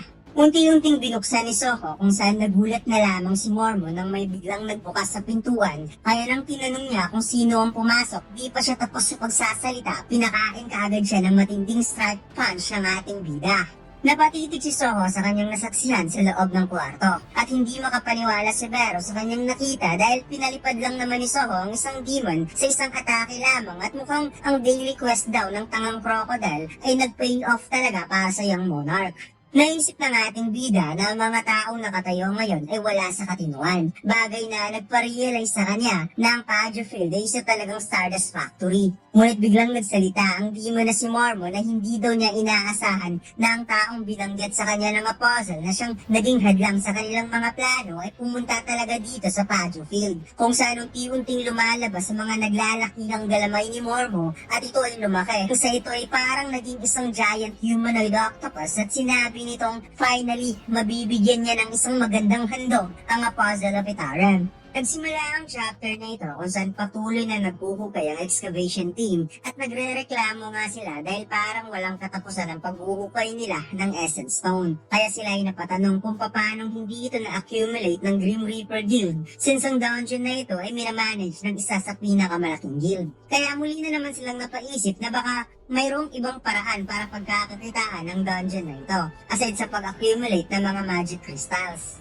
Napag-usapan din ng dalawa ang isang A-rank hunter na sumali sa excavation team dahil hindi siya makapaniwala na pinapahintulutan ng Hunter Association ang isang A-rank na pumasok sa isang B-rank dungeon. Kaya nagtataka talaga siya kung ano ang pumasok sa isip ng Hunter Association. Kung saan napatugon naman ng isa na huwag masyadong harsh sa isang A-rank hunter dahil bata pa naman yon. Masarap kasi makita ang isang bata na napaka-hardworking. Kaya bigla ngang napaisip ang isa na wikang, huwag mong sabihin ikaw ang nag-assign sa batang newbie na magtrabaho sa entrance ng dungeon, which is napaka-safe. Kaya napasagot na lamang ang isa na mukhang nahuli mo ako dun. Nakita kasi niya ang pag-handcart ng batang newbie na kaya nitong magdala ng cart 4 times ang bigat sa isang normal na loading cart. Kaya sinabi niyang tutulungan na lamang nila ang batang yun pagkatapos nilang maghukay dito. Pagkatapos, lumipat ang eksena kay Song Soho, kung saan kaharap na nito ang tatlong demons, ngunit napatagon si Vero about Octopus Demon na mayroon din itong overwhelming magic power, bagay na siyang naramdaman din ng ating bida at nararamdaman din niya ang kanyang stats na talagang lumakas na since nagawa niya itong mapabagsak kanina. Sinabi ni Soho na ang demon na nag-transform into giant humanoid octopus ay same level sa isang A-rank hunter. Ito daw ay kasing lakas ni Randolph, ang hunter na na-encounter niya sa Pyramid Field. Habang in-stretch ni Soho ang kanyang wrist, inisip ng ating bida na mayroong rason ng Hunter Association kung bakit inutos na i-clear ang Padre Field type dungeon. Kaya ito ang dahilan kung bakit siya sumali sa collection team dahil sa tingin niya parang nare-realize na ng Hunter Association kung ano ang nangyayari dito, lalo na sa Stardust. At naisip rin niya na kung nagkaka-interest ang Hunter Association sa pag-grow ni Lee Min-sung, well, talagang mahihirapan siya makakakuha ng information about Apostle of Itaran. Kaya agad-agad niyang tinanong ang demon kung nasaan ang Apostle. Nagulat si Mormo na paano ang Black Mask guy ay siyang naghahabol na ngayon sa Apostle dahil sa pagkakaalam niya, ang Apostle mismo ang naghahabol sa nakamaskarang hunter. Kaya sinabi niyang makikita mo rin siya mamaya at bigla nga niyang hinuli ang binti ni Soho gamit ang kanyang galamay at dagdag pa niya na balak daw niyang durugin ang ating bida at hindi na ito makakagalaw pa na parang nakakoma bago niya ito i-offer sa Apostle of Itaran. Nagawa niyang mahuli si Soho gamit ang kanyang tentacles at sinabi nga niya na hindi na ito makakatakas pa dahil sa overwhelming strength na tinataglay niya. Na makikitang sobrang napakakalmado lang ng ating bida mga lods na para bang wala lang ito sa kanya at napauwi kang overwhelming strength pala ha. Pagkatapos, lumipat ang eksena kung saan pumatak ang pawis ni Soho at makikitang sobrang batak na ng kanyang katawan, sinabi ni Hamot na kahanga-hanga daw itong si Soho. Hindi niya in-expect na tinapos kagad ang kanyang training in just 5 days at mukhang ang young monarch ay talagang malakas na. Nasagot naman ang ating bida, ganun ba? Na makikitang nag-ala-calisthenics athletes ang katawan ni Soho mga lads na para bang di na kami nagkakalayo ng katawan. Anyway, napatawa na lamang si Soho mga lads dahil bigla na naman siyang hinimatay sa sobrang pagod. Kaya siya ay napa-open arms sa ground habang si Gray at Vero ay patuloy pa rin lumuluha dahil sobra na silang naawa para sa young monarch. Napangiti si Soho dahil naging perfect ang decision niya na ilagay sa strength ang lahat ng kanyang remaining stats points na nakuha sa daily quest at na-obtain din niya ang isang skill na tinatawag na strength increase kung saan madadagdagan ng 20% ang kanyang strength kapag ito ay kanyang ginamit. Napaupo na lamang ang kanyang mga kasamahan at sinabi ni Amot na ipinapangako niya na sa ngayon si Soho, ngunit lumipat ang eksena kung saan napauwi ka nga itong si Mormo na ang nakamaskarang hunter ay ang pinakamalakas na tao so far sa lahat ng kanyang nakita. At ipinakitang parang ginawang pansahog ang galamay ng octopus demon kaya napawat na lamang si Mormo sa kanyang nakita dahil easy as F yung sinabi niyang overwhelming strength kanina. Ipinakitang wala talagang nagawa ang mga tentacles ni Mormo laban sa Young Monarch. At kung iisipin natin mga lods, kung si Mormo ay ka-level ng isang A-rank na si Randolph, siguradong tama nga ang hula natin na isa ng S-rank itong si Soho.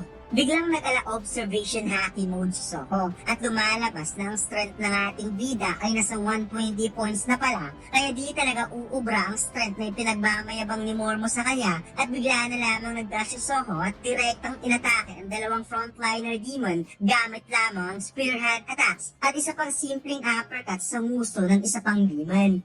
Napunta kaagad si Soho sa harap ni Mormo at habang siya ay kumukuryente sa sobrang bilis, sinabi niya na tatanungin kita ulit. Nasaan ang Apostle of Itarim? Ngunit hindi pa rin nagpatinag itong si Mormo at sinubukan pa rin niyang atakihin ang ating bida gamit ang buo niyang lakas. At sinabing pupunta tayong dalawa sa impyerno at sasabihin ko sa'yo kung nasaan. Nasagot naman ang ating bida, ganun ba? Biglang hinawakan ni Soho ang ulo ni Mormo na sobrang ikinagulat ng demonyo sa hindi inaasahang pwedeng mangyari sa kanya. Subalit huli na ang lahat dahil pasimpleng inalis ng ating bida ang kanyang ulo sa katawan niya at kaagad kinuha ni Soho ang kasaka dagger upang mag-unleash ng napakaraming slashes at mukhang nasa ibang level na talaga itong si Soho mga lods compare sa mga huling chapter. Habang hawak-hawak ni Soho ang ulo ng demon, nakuha pa nitong makapag-isip kung ano ang meron sa taong ito. Bakit mayroon itong unwavering vibe na para bang kahit anong gawin niya, hindi ito natitinag? Sinabi ng ating bida na hahanapin niya ang puzzle kahit anong mangyari. At bigla nga niyang inihagis pataas ang ulo ng demon at tinawag si Vero. Nasagot naman ng insekto, "Yes, my lord." Habang nasa ere ang Olo, inisip ng demon na nakakatawa. Hindi kasi niya naiintindihan kung bakit hinahanap ng nakamaskarang hunter ang apostle. Subalit salamat na lang rin daw sa tulong ng apostle dahil nagawa nilang mawasak ang Radero household of Demon Castle, ang pinakasuklam-suklam na traitor sa lahi ng mga demonyo. Kaya satisfied siya kung ano ang nagawa niya. Ngunit hanggang doon lang dahil nilamon kaagad siya ng maliit na auntie na si Vero. Pagkatapos nakaramdam kaagad ng kakaiba si Lady Essel, naramdaman niyang parang biglang gumaan ang kanyang pakiramdam alay sa pagkamatay ni Mormo na isa sa mga demon na uminom ng dugo niya, unti-unti nang nadadagdagan ang kanyang lakas. Pagkatapos lumipat ang eksena kung saan parang nasasarapan itong si Vero dahil ika nga niya na ang octopus na to daw ay medyo malinamnam. Sinabi ni Soho kung posible bang malalaman ni Vero ang patungkol sa Apostle of Itarim. Natugon naman ng insekto na kung patungkol sa Apostle, ang iniisip ng demon octopus ay isa itong shining light, ngunit hindi niya nahahanap ang small detail about Apostle. Nakita ni Soho ang pintuan na pinasukan niya at mukhang isa lang itong dead end kaya inisip niyang wala siyang choice kundi dapat niyang makuha ang impormasyon galing kay Lee Min-song na siyang in charge sa buong Stardust Factory at kailangan muna niyang uunahin i-evacuate ang lahat ng tao sa loob ng dungeon. Pagkatapos lumipat ang eksena kung saan ipinakitang may napansin ng apostle na parang biglang naglaho ang presence ng demon at sa tingin niya hindi ito kagagawan ng Hunter Association. Dumating na sila sa malaking pintuan sa kwarto ng dungeon boss at makikita natin na in total of 6 hunters ang nagsagawa ng raid na to, 2 punk, 1 mage at 3 ang makukonsider nating fighter. Napaisip si Miho kung bakit wala talaga siyang nakita kahit anong kakaiba papunta dito. Di kaya nagkamali lang siya sa inakalang ang Pajo Field ay isang Stardust Factory. Habang si Lee Min-song ay napangiti dahil nakita niyang si Miho na parang nagtataka kung bakit wala itong nakikita kahit bakas man lang. Palihim na sinabi ni Lee Min-song sa puzzle na i-cancel ang plano nilang pag-brainwash sa mga hunter dahil mas prefer niyang magtatapos ang raid na to na wala kahit kaunting issue. Ngunit napatitig lamang ang puzzle na parang mayroon din talaga itong sariling plano at sinabing hindi niya yun magagawa. Patuloy pa rin sa pag-iisip si Miho kung nasaan ang Stardust Factory, kaya nanghula na lamang siya na baka nasa ilalim ng lupa. Kung kaya't nakapag-decide siya na i-double check na lamang niya ulit mamaya matapos nilang talunin ang dungeon boss. Kaya sinabi niyang, let's go. Ngunit si Lee Min-sung na nasa kanyang likuran ay hindi na gumagalaw at ipinakitang ito ay nagulat habang namumutla. Napatitig sa likod si Lee Min-sung at sinabing, anong ginawa mo? Kung saan napatugon na nga puzzle na wikang, di ba sinabi ko na sa'yo na gagawin kong followers ang lahat ng hunter na kasali sa raid, na makikitang nakabaon na sa batok ang isang stimulant stone at mukhang wala na talagang kawala itong si Lee Min-sung. Paliwanag ng puzzle na ang isang tao na pumili na kakampi sa kanila ay dapat mayroon itong certain value at ang pagtatrabaho sa isang A-rank na katulad ni Lee Min-sung para patayin ng isang S-rank hunter ay isang kakaibang proposal sa simula pa lang. Napadilat ang mata ni Lee Min-sung dahil dapat niyang gamitin ang puzzle para patayin si Lim Tae-gyo. Ngunit iba ata ang nangyayari. Kaya sinabi niya na kung iniisip nito na kaya siyang i-brainwash, well, hindi ito magtatagumpay. At dali-dali siyang humarap upang umatake, ngunit bigla na lamang siyang napatigil at hindi na makagalaw pa habang napadilat ang mata. Pagkatapos nag-activate ang kapangyarihan ng puzzle sa utak mismo ni Lee Min-sung at sinabi niyang gagawin niyang lahat para sa kapakanan ng Supreme Being. Natahimik si Lee Min-sung at hindi pa rin gumagalaw kaya tinapik ito ng puzzle upang pumasok na sa kwarto ng boss. At ipinakitang si Lee Min-sung ay isa na sa mga malalakas na believers ng Puzzle of Itarum at habang sila ay papasok sa loob, ipinapahiwatig na ang magiging next target ng puzzle ay ang A-rank hunter na si Baek Miho. Nagsimula ang chapter na ito kung saan may mag-aarang sasakyan na nakaparking sa gilid ng Padyo Field Cat Dungeon at ipinakita ang kulay asul na apoy na sinama ng isang hunter at sinabi nito na kapag ang apoy na ito ay mawawala, yun ang hudyat na magkakaproblema ang raid party. It's turned out na si Hunter Choi Jung-in pa lang gumagawa ng kulay asul na apoy na ayon pa niya na ang pagpapatawag ng isang summon wheel ang siyang mag-i-inform sa sitwasyon sa loob ng Padyo Field. At mukhang mariresolba nila ang issue gamit ang isang device na hindi naman magagamit sa loob ng dungeon. Kaya para sa kanya, isa itong magandang idea. At dagdag pa niya na hopefully yung bagong S-rank hunter ay hindi talaga involved dito. At lumalabas na ang kausap pala ni Hunter Choi Jung-in na itong si Lim Tae-gyo. Sinabi ni Choi Jung-in na umaasa siyang hindi gagawa ng malaking problema si Lee Min-sung at tinanong niya si Lim Tae-gyo kung worried ba ito sa sitwasyon ngayon. Kaya ito ay napatitig at sinabing, pinapalakas mo ba loob ko? Nasagot naman ni Choi Jung-in, syempre hindi. Kaya parang nainis tuloy si Lim Tae-gyo at napawikang sa tingin niya nagsiselos daw itong si Choi Jung-in dahil sa Reaper Guild sumali ang bagong S-rank hunter na si Park Doo-jin. Kung saan nakuha rin yung inis ni Hunter Choi at kalmadong ipinaliwanag na hindi naman dahil marami naman silang talented na hunters. Natahimik si Lim Tae-gyo at napabuntong hininga kung saan ito ay napahawak sa kanyang mukha dahil hanggang ngayon hindi pa rin siya makapaniwala na si Lee Min-sung ang main suspect sa likod ng pag-distribute ng unknown stimulant. At bilang guildmaster, nakaramdam siya ng malaking responsibilidad. Kaya sinabi niya kay Choi Jung-in na kung may mangyayari man, sana i-keep ang pangako ni Hunter Choi na hindi mangingialam kung kaya naman niyang i-handle ang sitwasyon. Nasagot naman ni Hunter Choi, well, masaya siya kung gagawin yun ni Lim Tae-gyo dahil mas gusto niyang magpigil at hindi manakit. Pagkatapos, lumipat ang eksena sa field type dungeon kung saan kasalukuyang kinakalaban ng strike team ang dungeon boss at mukhang talagang nagtutulungan ng mga hunter para mapabagsak kaagad ang napakalaking salamander.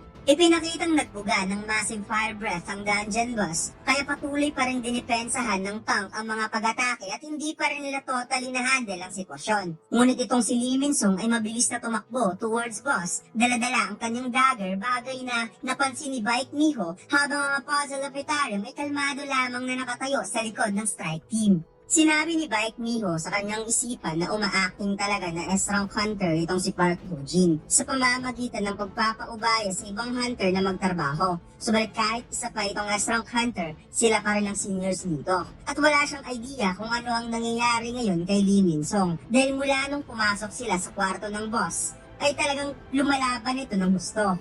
Napatitig ang puzzle sa performance ni Lee Min-sung dahil sa nakikita daw niya, mukhang sigurado siyang may kakaibang nangyayari dito. Napaliwanag pa niyang kahit walang effect ang Stardust sa mga birang above, Well, ang star fragment naman ay nagmimistulang stardust ang effect sa mga high-ranking hunters na makikitang parang isang high-ranking assassin kung gumalaw itong si Lee Min-sung mangalad sa sobrang bilis kung saan mabilis itong pinalibutan ng slashes ang buong braso ng monster at tumalon pa ito sa itaas na parang si Song Jin-woo. Kaya na-shock nga dito si Baek Miho sa napaka-unusual na galaw ni Lee Min-sung. Napansin ng Salamander Boss ang next attack ni Lee Min-sung kaya mabilis itong nakapag-counter at nag-unleash ng atake kung saan tumalsik man si Lee Min-sung subalit napigilan niya kaagad sa pamamagitan ng pagbaon ng kanyang weapon sa ground. Nakita ng Apostle kung gaano kagaling makipaglaban si Lee Min-sung na ang isang A-rank ay nahihirapang makipaglaban sa isang S-rank hunter while nagkakaroon ito ng awakening effect dahil sa star fragment. Kaya sa ngayon, nare-realize niya na ang isa sa 5 abilities ng Fragment of Tail, which is ang main body's fragment, ay mayroong blessings of amplification na kaya mag-amplify ng unique na kakayahan na pinoposes ng isang tao. Ipinaliwanag din niya na ang fate ng Mistborn na nakastored within Stardust at ang unique na kakayahan sa paggamit ng weapon, ang dalawang to ay parehong na-amplified.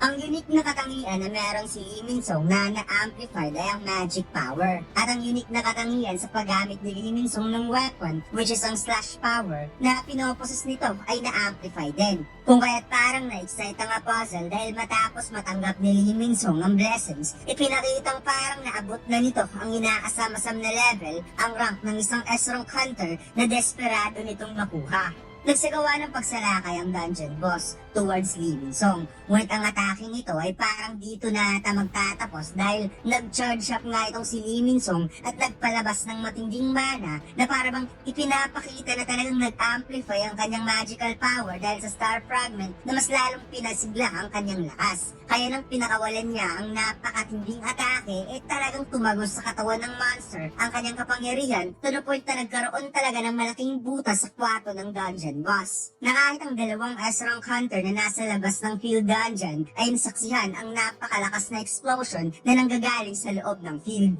Naku, what the hell si Baek Miho sa kanyang nasaksihan at ipinakita kung gaano kalaki ang butas na ginawa ni Lee Min-sung at hanggang ngayon napansin niya na medyo kakaiba pa rin ang galaw nito.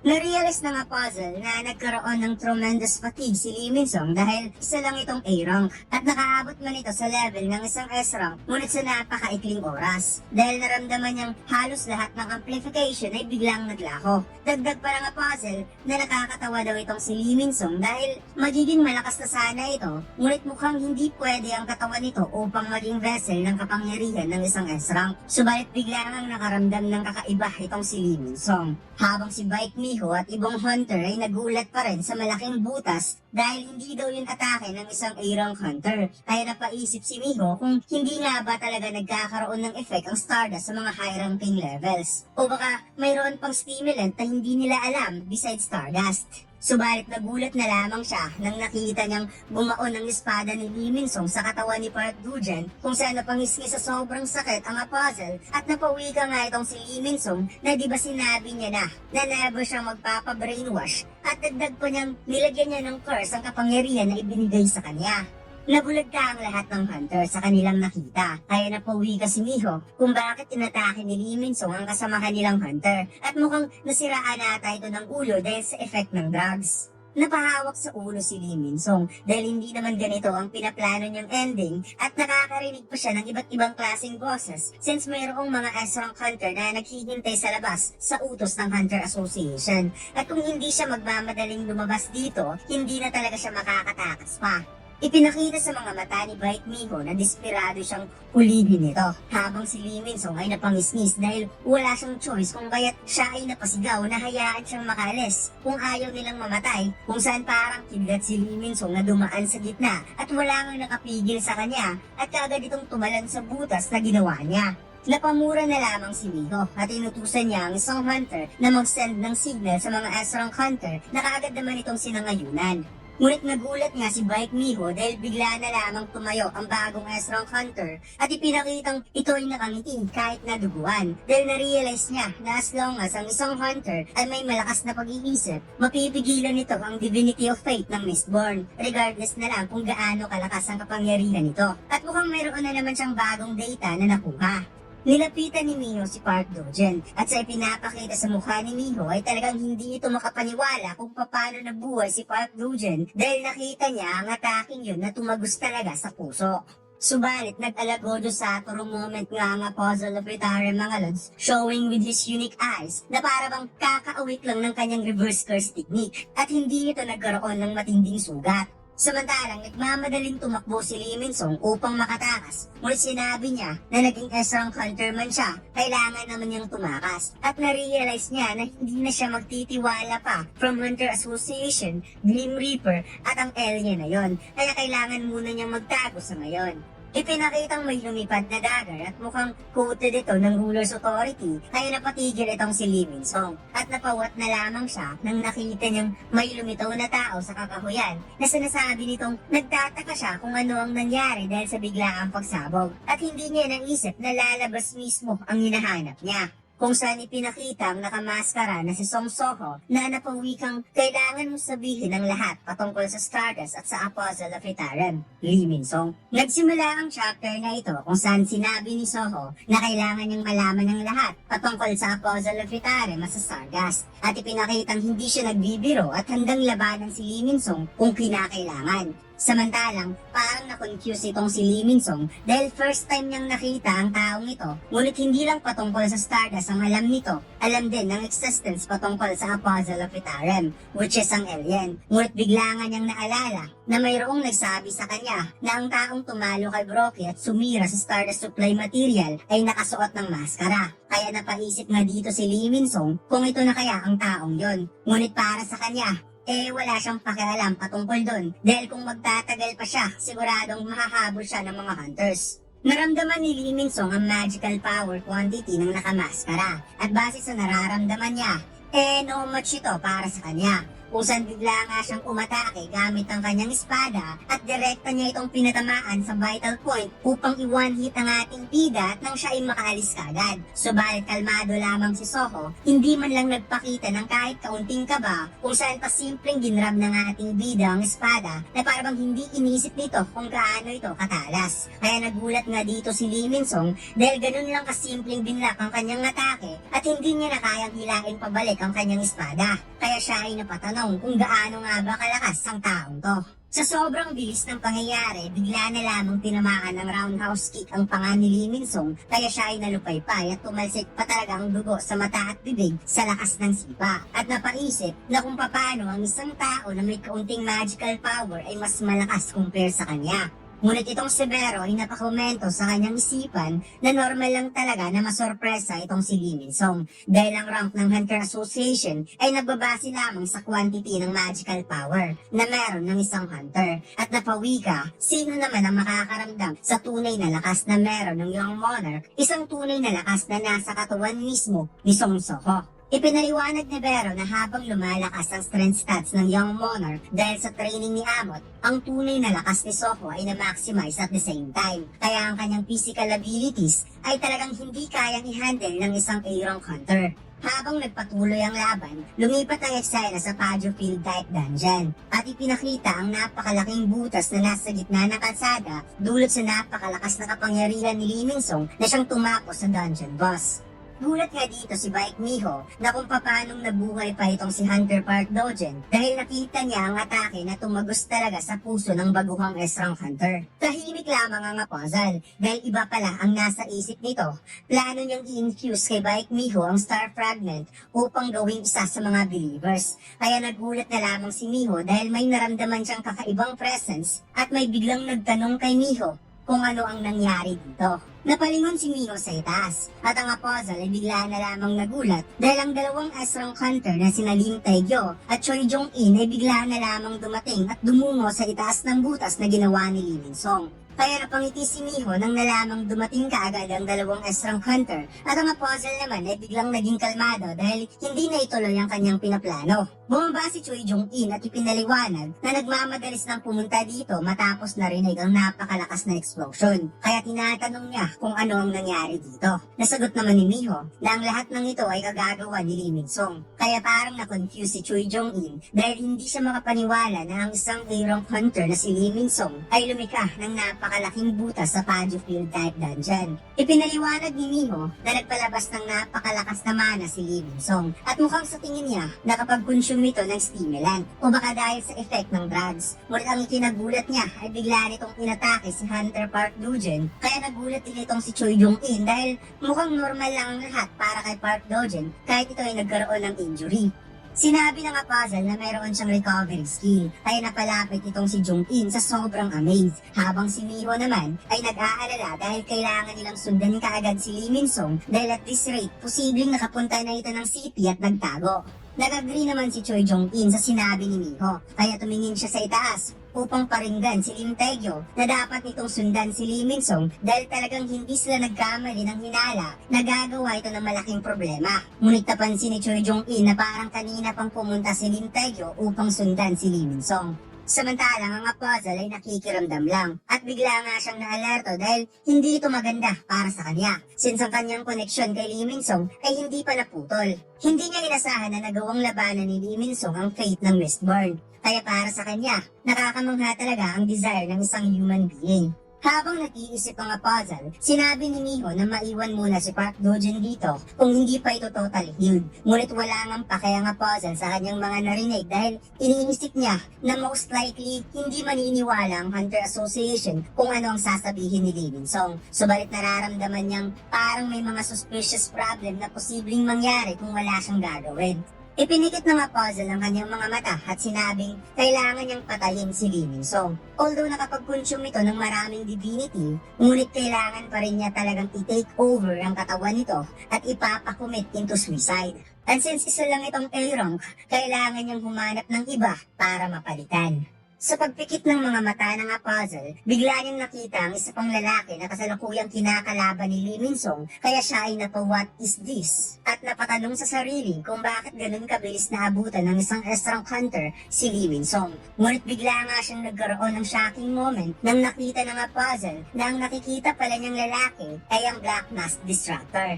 Napatanong ang puzzle sa sarili kung ano ang ginagawa ng nakamaskara dito. Iniisip niya kung posible kayang hinahabulin ng nakamaskara si Lee Min-song upang hulihin like Hunter Association. Sinabi ng puzzle sa kanyang sarili na hindi niya akalaing ganito pala ang pwedeng mangyari. Malapit na silang magkikita ng nakamaskarang hunter. Mayroon palang S-rank sa mundo. Si Lee Min-song ay may kakayahang i-resist ang fate ng Mistburn kung saan na-realize ng puzzle na wala talaga sa naging plano nila ang tumama man lang mula nung dumating sila sa mundong ito. Hinawakan ng puzzle ang ribbons ng kanyang damit upang takpan ng kanyang bibig at naalala ang word of God ng kanyang Panginoon na nag-iiba ang mga bagay sa oras kung kailan nagagawa ang lahat.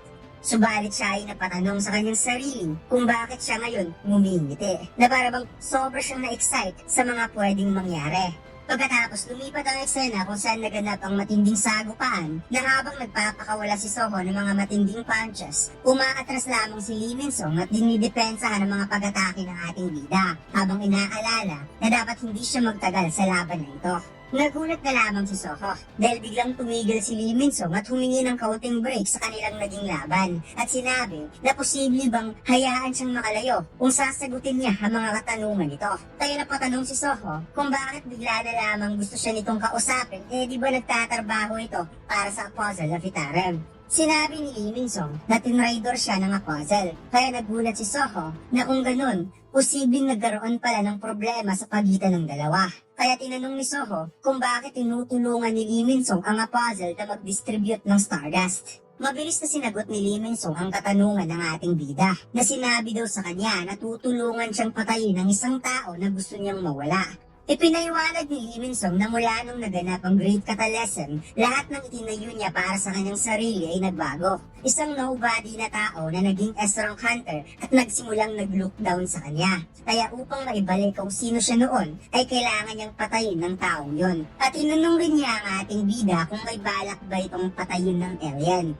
Napatugon si Soho na wala siyang balak pumatay kung pwede namang gamitin ang salita. Kung saan napangiti na dito si Lee Min-sung at napatanong kung wala pa rin bang balak kahit ang alien na yon ay naparito upang sakupin ang kanilang mundo. At kaya daw siyang umingiti ng ganito dahil naaalala niya ang isa sa mga karakter na ginanap niya ay naramdaman niya sa nakamaskarang hunter nung panahon nung siya ay sikat pa na aktor. Isang karakter na umaasa lang ngunit walang personalidad, kapakitan, etika, choice lang siya na ibinigay ng society at ng mga tao dahil hindi mo alam sa sarili mismo kung ano nga ba talaga ang tunay mong gusto. Na para bang inihahalin tulad ni Lee Min-sung ang karakter ni Soho sa movie na hindi naman totoo. Biglang nagpalabas ng mabigat na mana si Lee Min-sung at sinabi kay Soho na kung hindi ito naging maswerte at nakakuha ng ganoong klaseng lakas, paniguradong magiging extra lang ito habang buhay. But eventually, may mga oras kung saan kailangan mong kumawala sa sitwasyon at gumawa ng sariling desisyon. Kaya ngayon siya na ang gagawa ng sitwasyon para sa nakamaskarang hunter dahil sasabihin niya kung ano ang identity ng kailangang patayin. Subalit bigla na lamang nag-warm ang nag-iinit na si Lee Min-sung dahil naramdaman niya at nakita sa dalawa niyang mga mata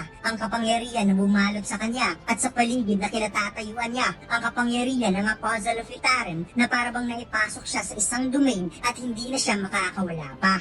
Sinabi ng Apostle na hanggang dito ka na lang, Lee Min-sung, at hindi niya ito hahayaang makapagsalita pa. Nagpapasalamat siya ng sobra dahil marami siyang na-obtain galing kay Lee Min-sung at babawiin niya ang kanyang mga sinabi na isa itong incompetent dahil muli niyang gagamitin ang katawan nito sa huling pagkakataon. Napadilat ang mga mata ni Lee Min-sung at ang tanging nasabi lang niya ay ang salitang what dahil isinara ng puzzle ang kanyang kapangyarihan na para bang ikinandado niya ang katawan ni Lee Min-sung upang tuluyan niyang magamit at bigla itong nag-charge up ng napakalakas na enerhiya sa harap mismo ni Soho na para bang sumabog ang katawan nito sa lakas ng magical power. Napatanong ang ating bida kung ano ang nangyari kaya napatugon si Bero na ang enerhiya ng Itarim ay mas lalo pang lumakas habang ang katawan ni Lee Min-sung ay parang nagka-crack dahil sa lakas ng magical energy na sumanib sa kanya at unti-unting nag-transform ang katawan nito at ang weapon ay nag-amplify at nag-change form at hindi lang yan, nagkaroon pa siya ng pakpak na para bang isang fragment soldier o isa sa mga army of God. Napakover ng mata ang ating bida sa lakas ng liwanag at bigla itong nagsalita na wikang nakita ko na. Bagay na ikinagulat naman ng ating bida dahil si Lee Min-sung nakaharap niya totally nag-iba. Nagkaroon ito ng pakpak na mayahaling tulad talaga natin sa isang fragment of tale which is ang Puzzle of Itarim.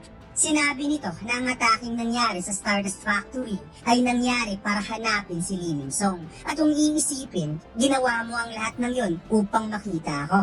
Well, gusto rin kitang makita, Black Mask Disruptor. Nagtataka ang ating bida kung bakit bigla na lamang nag-iba si Lee Min-sung. Na pakiramdam niya, ito ay nasa ibang katauhan base sa mga sinasabi nito. Kaya tinanong niya kung ang kaharap niya ba ngayon ay ang Puzzle of Itarim. Napangiti ang Apostle dahil hindi talaga siya nagkamali na alam ng Black Mask Disruptor ang kanilang existence dito sa Earth. Kaya inamin niya na naparito siya upang i-invade ang mundong ito. Kung kaya dito na nag-iba ang mode ng ating bida na para bang uminit ang kanyang kalamnan dahil alam niyang ang nilalang na ito ang dahilan kung bakit hindi makauwi ang kanyang ama kaya sinabi niyang isa itong magandang pagkakataon para sa kanya. Subalit ang hindi nila alam ay may hunter na bigla na lamang dumating kung saan bigla na lamang nakaramdam ng matinding puwersa ang dalawa na kumalat sa paligid na kinatatayuan nila at napawikang hanggang dyan lang kayo. Hindi kayo pwedeng gumalaw na wala ang permiso ko. Nadagdag pa nitong subukan yung gumalaw, papasabugin kong mga bungo nyo. At heto na nga mga lods si Lim Taegyo na nasa distansyang lugar na nakahanda ang magical arrow upang patamaan ng sinumang magtanggang tumakas na makikitang napa-beast mode itong si Lim Taegyo habang tinutukan ng dalawa ngunit siya ay nagtataka kung bakit ganyan ang itsura ni Lee Min-sung. Nadagdag pa niyang anong ginawa mo sa sarili mo. Samantalang napadilot naman ang mata ni Soho nang nalamang ang S-rank hunter na si Lim Taegyo pala ang nakakita sa kanila at na-realize niya na mukhang hindi niya makakausap ng heart-to-heart content ang Puzzle of Itarim. Subalit napalingon nga at ngumiti lamang ang puzzle upang sabihin kay Soho na magkita na lamang sila sa pinaka-high spot ng region na kinaroroonan nila. Tinanong ni Lim Taegyo kung ano ang nasa isip ni Lee Min-song at makikitang mas lalo itong nag-init dahil sinabi niya na kanina hindi dapat gumalaw kung wala ang kanyang pahintulot. Kaya walang pagdadalawang isip na pinakawala ng magical arrow towards the puzzle, bagay na inignore lang ng Apostle of Fritarem sa napakakalmadong moment dahil nung malapit nang tumama ang arrow, ninitigan lang niya ang atake habang iniiwasan ng walang kahirap-hirap ang napakabilis na arrow na dumaan lang sa harapan niya. Ngunit hindi lang pala ang Apostle ang gustong patamaan ni Lim Taegyo dito mga lads dahil umiwas din si Soho sa arrow na dumiretso papunta sa kanya. Lumipad ang Apostle at si Soho naman tumalon papalayo habang si Lim Taegyo ay muling gumawa ng 3 magical arrow at balak niyang polanan ng 2 ng mga pag-atake upang hindi makatakas. Ngunit napangiti lamang ang Apostle habang iniiwasan ng mga arrow showers at si Soho naman ginamit ang kanyang bilis upang unti-unting makatakas at makalayo kay Lim Taegyo. Habang iniiwasan ng ating bida ang mga magical arrow, siya ay napamura at napatanong kung naparito rin ba si Lim Taegyo para hulihin si Lee Min-song. Kung saan napatanong itong si Bero kung wala bang balak na mag-counter-attack ang young monarch. Subalit ipinaliwanag ni Soho na base daw sa reaksyon ngayon ni Lim Taegyo, sa tingin niya, hindi related si Lim Taegyo sa Apostle of Fritarem at mukhang hindi pa ipinapakita nito ang tunay na lakas. Kung saan makikita ang mukha ni Lim Taegyo dito mga lods na sobra talaga siyang nainis dahil napakagaling daw umiwas ng 2. Biglang nagpalabas ng massive amount of mana si Lim Taegyo at itinuon niya ang kanyang kapangyarihan sa arrow at bow upang gumawa ng napakalakas na atake at sinabing ang top priority daw niya ay ang masubjugate itong si Lee Min-song at wala naman siyang pakialam dun sa isa. Samantalang ang Apostle ay naparealize na naging greedy siya para isiping kaya niyang ibalik sa safety si Lee Min-song. Subalit bigla siyang nakaramdam ng napakamapanganib na kapangyarihan na parang nakaramdam siya ng napaka-familiar na magical powers. Habang si Lim Taegyo ay nagulat rin sa unusual powers na naramdaman niya, kaya mas lalo siyang naging desperado na pakawala ng napakalakas na araw, ngunit nasurpresa na lamang siya nang nakita ang isang goblin na bigla na lamang sumulpot out of nowhere at ang goblin rin ay nagtataka kung bakit siya napunta sa lugar na ito. Napawat na lamang si Lim Taegyo dahil bakit may goblin na bigla na lamang sumulpot sa harapan niya, ngunit na-realize niya na huli na ang lahat dahil nakatakas na ang 2. And I guess ginamit ni Soho ang Shadow Exchange upang makatakas at upang gumawa rin ng diversion upang madistract si Lim Taegyo. Hindi na ituloy ni Lim Taegyo ang kanyang atake at ipinakita ang napakalaking damage na nagawa niya dulot sa ataking ginawa niya kanina. Ngunit wala siyang magagawa kundi mapamura na lamang dahil hanggang ngayon hindi pa rin niya alam kung bakit gumawa si Lee Min-song ng paglabag sa batas. Nakitang nag-ring yung cellphone dahil merong tumawag. Kaya kaagad itong sinagot ng chairman at nalaman niya na confirm si Lee Min-song ang may salarin ng lahat at kasalukuyan itong nakatakas. Humingi ng paumanhin si Lim Taegyo kay Chairman Wu at inamin niya na kasalanan niya kung bakit nakatakas si Lee Min-song at dahil na rin sa abnormal na itsura nito na posibleng side effect ng drugs. At sinabi rin niya sa chairman na mayroon pang isang hunter. May hunter na nakasuot ng black mask. Bagay na ikinagulat naman ni Choi Jong-in dahil parang naalala niya ang hunter na yon. Kaya dali-dali niyang tinanong si Lim Taegyo kung ang naka-black mask ay nakipaglaban ba ng close quarter combat. Kung saan nagulat na lamang itong si Lim Taegyo at sinabing paano mo nalaman yon. Ipinaliwanag ni Hunter Choi Jong-in na ang hunter na nakita niya sa airport dungeon break ay nakasuot din ng maskarang itim. At pinigilan nito mag-isa ang mga magic beast na kumalat sa buong terminal ng airport. Kaya nagkaroon ng hinala si Woo Jin-chul na baka si Jin-woo ang nakamaskarang hunter. At napaisip kung nagbalik na nga ba kaya ang Shadow Monarch sa napakahabang panahong nawala ito sa Earth. Ngunit naparealize siya na kung nandito nga talaga si Jin-woo, matagal nang maresolba ang problemang ito. Kaya sa kasong ito, parang may duda siya kung sino ang nasa likod ng nakamaskarang hunter. Pagkatapos, lumipat ang eksena sa napakalaking bato at mukhang ito ang tinutukoy ng Apostle na highest in this region at makikitang kalmadong naglalakad ang ating bida habang ang Apostle ay nakangiti at mukhang wala na talagang makakapigil sa dalawa para matuloy ang kanilang laban at ang heart-to-heart content na usapan.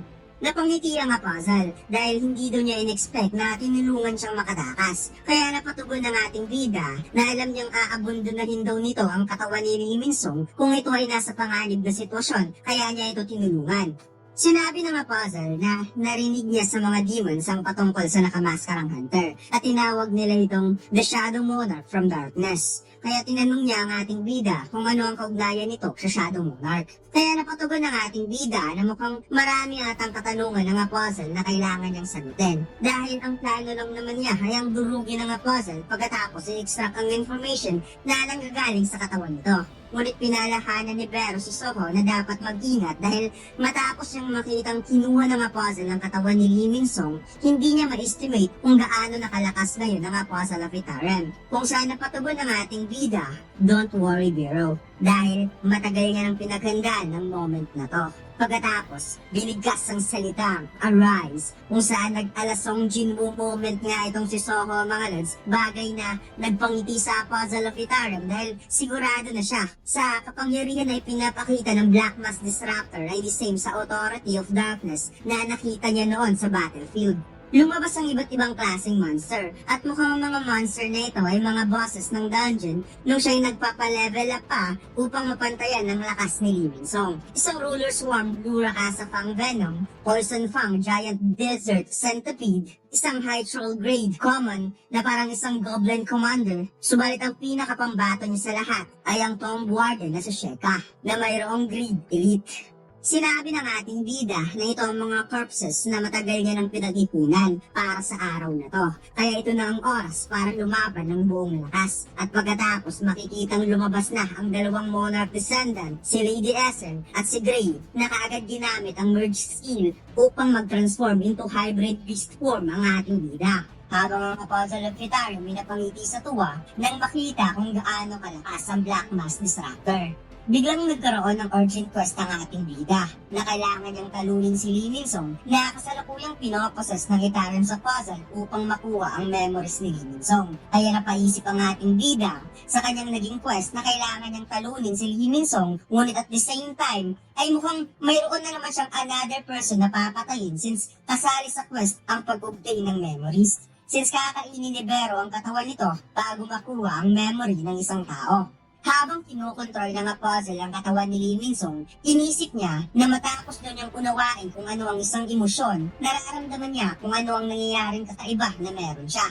Ipinaliwanag ng puzzle na nung nakaharap niya ang Shadow Monarch, nananatili pa rin ang nararamdaman niyang takot na nakatatak sa memories sa punay na katawan ng main fragment. Memories na mayroong curiosity towards someone na napakalakas. Isang napakalakas na nilalang na nanggagaling sa ibang dimensyon na pinigilan ng buong kasundaluhan ng ibang dimensyon na mag-isa lamang. Kaya sobra siyang na-curious about Shadow Monarch dahil mukhang ito ay napakalungkot habang nakatayo sa gitna ng kanyang mga Shadow Soldier. Kaya napaisip siya kung makakakuha kaya siya ng kasagutan sa nakamaskarang hunter since mayroon itong Authority of Darkness na kapangyarihan.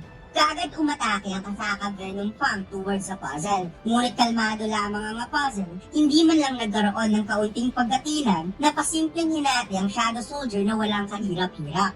Napansin ng puzzle ang pag-cover ng shadow sa vision niya, kaya ginamit niya ang kanyang pakpak at hindi talaga siya nagkamali dahil nakita niya ang mga mata ni Soho na sabik siyang tapusin kung saan parang kidlat ang ating bida na umatake gamit ang kanyang pamatay na suntok, ngunit kaagad itong nadepensahan ng puzzle gamit ang espada. Habang dinidepensahan ng puzzle ang mga suntok ni Soho, nagtataka siya sa estilo ng pakikipaglaban ng Black Mask Disruptor dahil ginamit nito ang Shadow Soldier para pang-distract at personal itong nakipaglaban sa kanya, kaya napaisip siya kung gaano ito ka-confident in terms of close quarter combat. Nag-unleash ng napakalakas na slashing attack ang puzzle na kaagad namang naiwasan ng ating bida, ngunit ang atake na yun ay tumama sa dalawang giant lizard centipede na nasa likod ni Soho. Subalit gumawa ng sneaky attack itong si Lady Essel gamit ang kanyang spear na kaagad namang naiwasan ng puzzle at nahawakan ng weapon nito, ngunit na-realize ng puzzle na ang babae nito ay hindi isang Shadow Soldier at si Lady Essel naman ay napaluwa sa sobrang takot. Kaagad rumisponde ang ating bida at nagawa niyang matamaan ang mukha ng puzzle sa pamamagitan ng pagsipa, kaya nakaligtas si Lady Essel sa moment na yon. parang hindi man lang nasaktan ng puzzle sa atake ng ating bida. At kaagad itong napalingon na may halong pagtataka at napatanong kung bakit hindi nito ginamit ang Shadow Soldier as a main fighting style. Nasagot naman ng ating bida, Shadow baka mo, kung gusto mo talagang masaktan, ipapakita ko sa'yo. Kaya nagulat na lamang ang puzzle nang napansing bigla siyang hinawakan at binalutan ng kanyang buong katawan ng mga buhangin. Kaya hindi na talaga siya nakagalaw pa hanggang sa mata na lamang ng puzzle lang nakikita. Hinanda ni So ang isa sa mga techniques na magpapalakas ng kanyang suntok, ang pag-goat ng kanyang kamao gamit ang ruler's authority. Kaya nang papakawalan na ng ating bidang isa sa pinakamalakas niyang atake, napansin niyang parang may something sa puzzle at bigla na lamang itong nagpalabas ng napakalakas na mana, kaya wasak ang buhangin pati ang shadow soldier na si Sheka, wasak rin. Napaka-cover up si Soko sa lakas ng puwersa na inilabas ng Puzzle of Retaren at hindi siya makapaniwala na nagawa nitong mapa-explode ang sand magic na totally bumalot sa katawan nito. Habang natatabunan sa fog ng buhangin, sinabi ng puzzle na mukhang hindi niya na nararamdaman ang sense of acceleration na nararamdaman niya noon. Sabay unleash ng napakaraming slashes towards sa grupo ni Soho na kaagad namang nadepensahan ng ating bida, ngunit ang atake nito ay napakalakas pala dahil pasimpleng binura ang Common Elite Commander Shadow Soldier at nagpatamo ng severe injury kay Lady Essel sa balikat, habang si Soho ay hindi makapaniwala dahil konti na lang mawawasak na ang kanyang Vulcan Horn Gunlet. Sinabi ng puzzle na sobra siyang na-disappoint dahil ang Shadow Soldier ng Darkness, ang lahat puro mga veteran sa pakikipaglaban na nagpo-possess ng sariling kagustuhang lumaban na parang nagkaroon ito ng napakahirap na training. Nadagdag pa niyang pareho lang daw ang dalawa na nagpo-possess ng same na kapangyarihan, subalit in terms of ability, he's completely different at hindi siya makapaniwala doon. Sinabi ng puzzle na kahit mayroon itong same authority as Darkness, hindi pa rin ito mananalo laban sa kanya, na napawi kang isa kang mahina. Napamura ang ating bida dahil mula nung naposes ang katawan ni Lee Min-sung, nahihirapan na siya dahil ang strength nito is completely different na comparable sa mga S-rank. Nagsagawa ng pagsalakay ang Puzzle of Retaren at sinabi niya ang rason kung bakit napakalungkot ng Darkness. Ito ay dahil walang sinuman ang nag-exist sa mundo na makakapantay sa kapangyarihan ng Shadow Monarch. Kaya after all, walang ibang nakakaintindi sa nilalang na may ganoong kalakas na kapangyarihan. Kaya habang dinedepensahan ng ating bida ang mga slashes ng puzzle, napa-question si Soho sa kanyang isipan kung bakit nagmukhang malungkot ang kanyang ama, subalit napansin niyang umabot na sa limitasyon ang Vulcan Horn Gunlet, bagay na sobrang nagpagulat kay Soho nang makitang nag-turn into small pieces ang gunlet na isa sa pinakamalakas ng weapon at sinabi rin ng system na ang item na Vulcan Horn has been destroyed.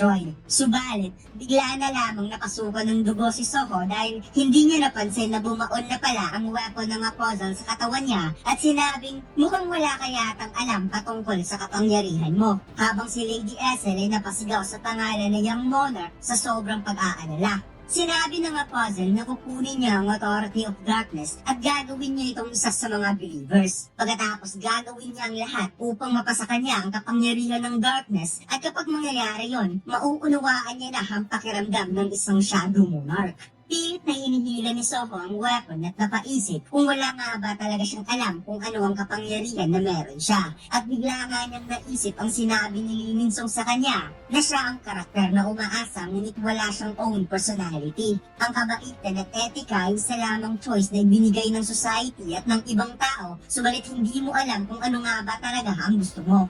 Dagdag pa ni Lee Min-sung na kung hindi naging maswerte si Soho na makakuha ng ganoong kapangyarihan, namumuhay lamang ito bilang extra habang buhay. Subalit sa huli, darating ang oras na tatangayin ka ng sitwasyon at kailangan mong gumawa ng sariling desisyon. Napaisip si Soho sa stats na meron siya, kung ano pa ang kailangan besides stats upang siya ay maging malakas. At bigla na lamang niya naalala si Vero na kumakain ng popcorn habang nanonood na naman ng TV. Napatanong nga dito si Vero kung bakit hindi ginagamit ni Soho ang Shadow Transform weapon. Nasagot naman ang ating bidang na parang nagtataka na dahil daw mas malakas ang Vulcan Horn in terms of attack power.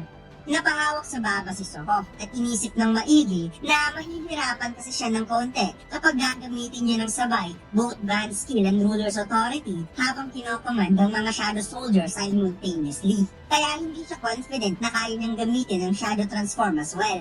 Subalit sinabi ni Vero na alam niyang isang genius si Soho na napawikang siya si Vero. Ginagarantiyan niya na kayang gawin yun ng young monarch. Kaya nag-agree na lamang ang ating bida at sinabi niya kay Vero, di ba sinabi mo na ang ama ko ay hindi kayang gumamit ng shadow transform sa laban? Nadagdag pa ni Soho, dapat may dahilan kung bakit hindi niya ito ginamit. Sinabi ni Soho na nagdududa kasi siya na kapag gagamitin niya ang mga ito, magkakaroon ng pagkakaiba since hindi ito ginagamit ng kanyang ama. Kaya sinabi na lamang ni Vero na kung yan ang iniisip mo, well, hindi yan makakatulong. Napatanong ang ating bida kung kailan siya nagsimula. Kailangan niyang tukuyin ng sariling limitasyon at bigla nga niyang naalala ang guhit na lapis. Kaya naalala niya kung ano talaga ang talent na meron siya. Sinabi ng ating bida na ito yung ginagawa niya matapos siyang mabigo nung hindi pa rin siya nagkaroon ng awakening, and come to think of it, hindi na siya muling nakapagguhit ng kahit isang drawing man lang pagkatapos ng awakening, at kung iisipin, gustong-gusto niya talaga ang drawing skills. Muling naalala ni Soho ang sinabi ni Lee Min-sung na hindi niya alam kung ano talaga ang tunay niyang gusto. At sa huli, darating ang oras na tatangayin siya ng sitwasyon at kailangan niyang gumawa ng sariling desisyon. Kung kaya't na-realize ng ating bida na tama ang lahat ng sinabi ni Lee Min-sung dahil iniwan niya lahat ng oras doon sa system ng kanyang ama at ang paghahanap ng kanyang ina ay isang bagay na gagawin niya kapag siya ay malakas na. Ang tunay na rason talaga kung bakit gusto niyang lumakas ay dahil hindi niya mahanap ang strength na meron siya.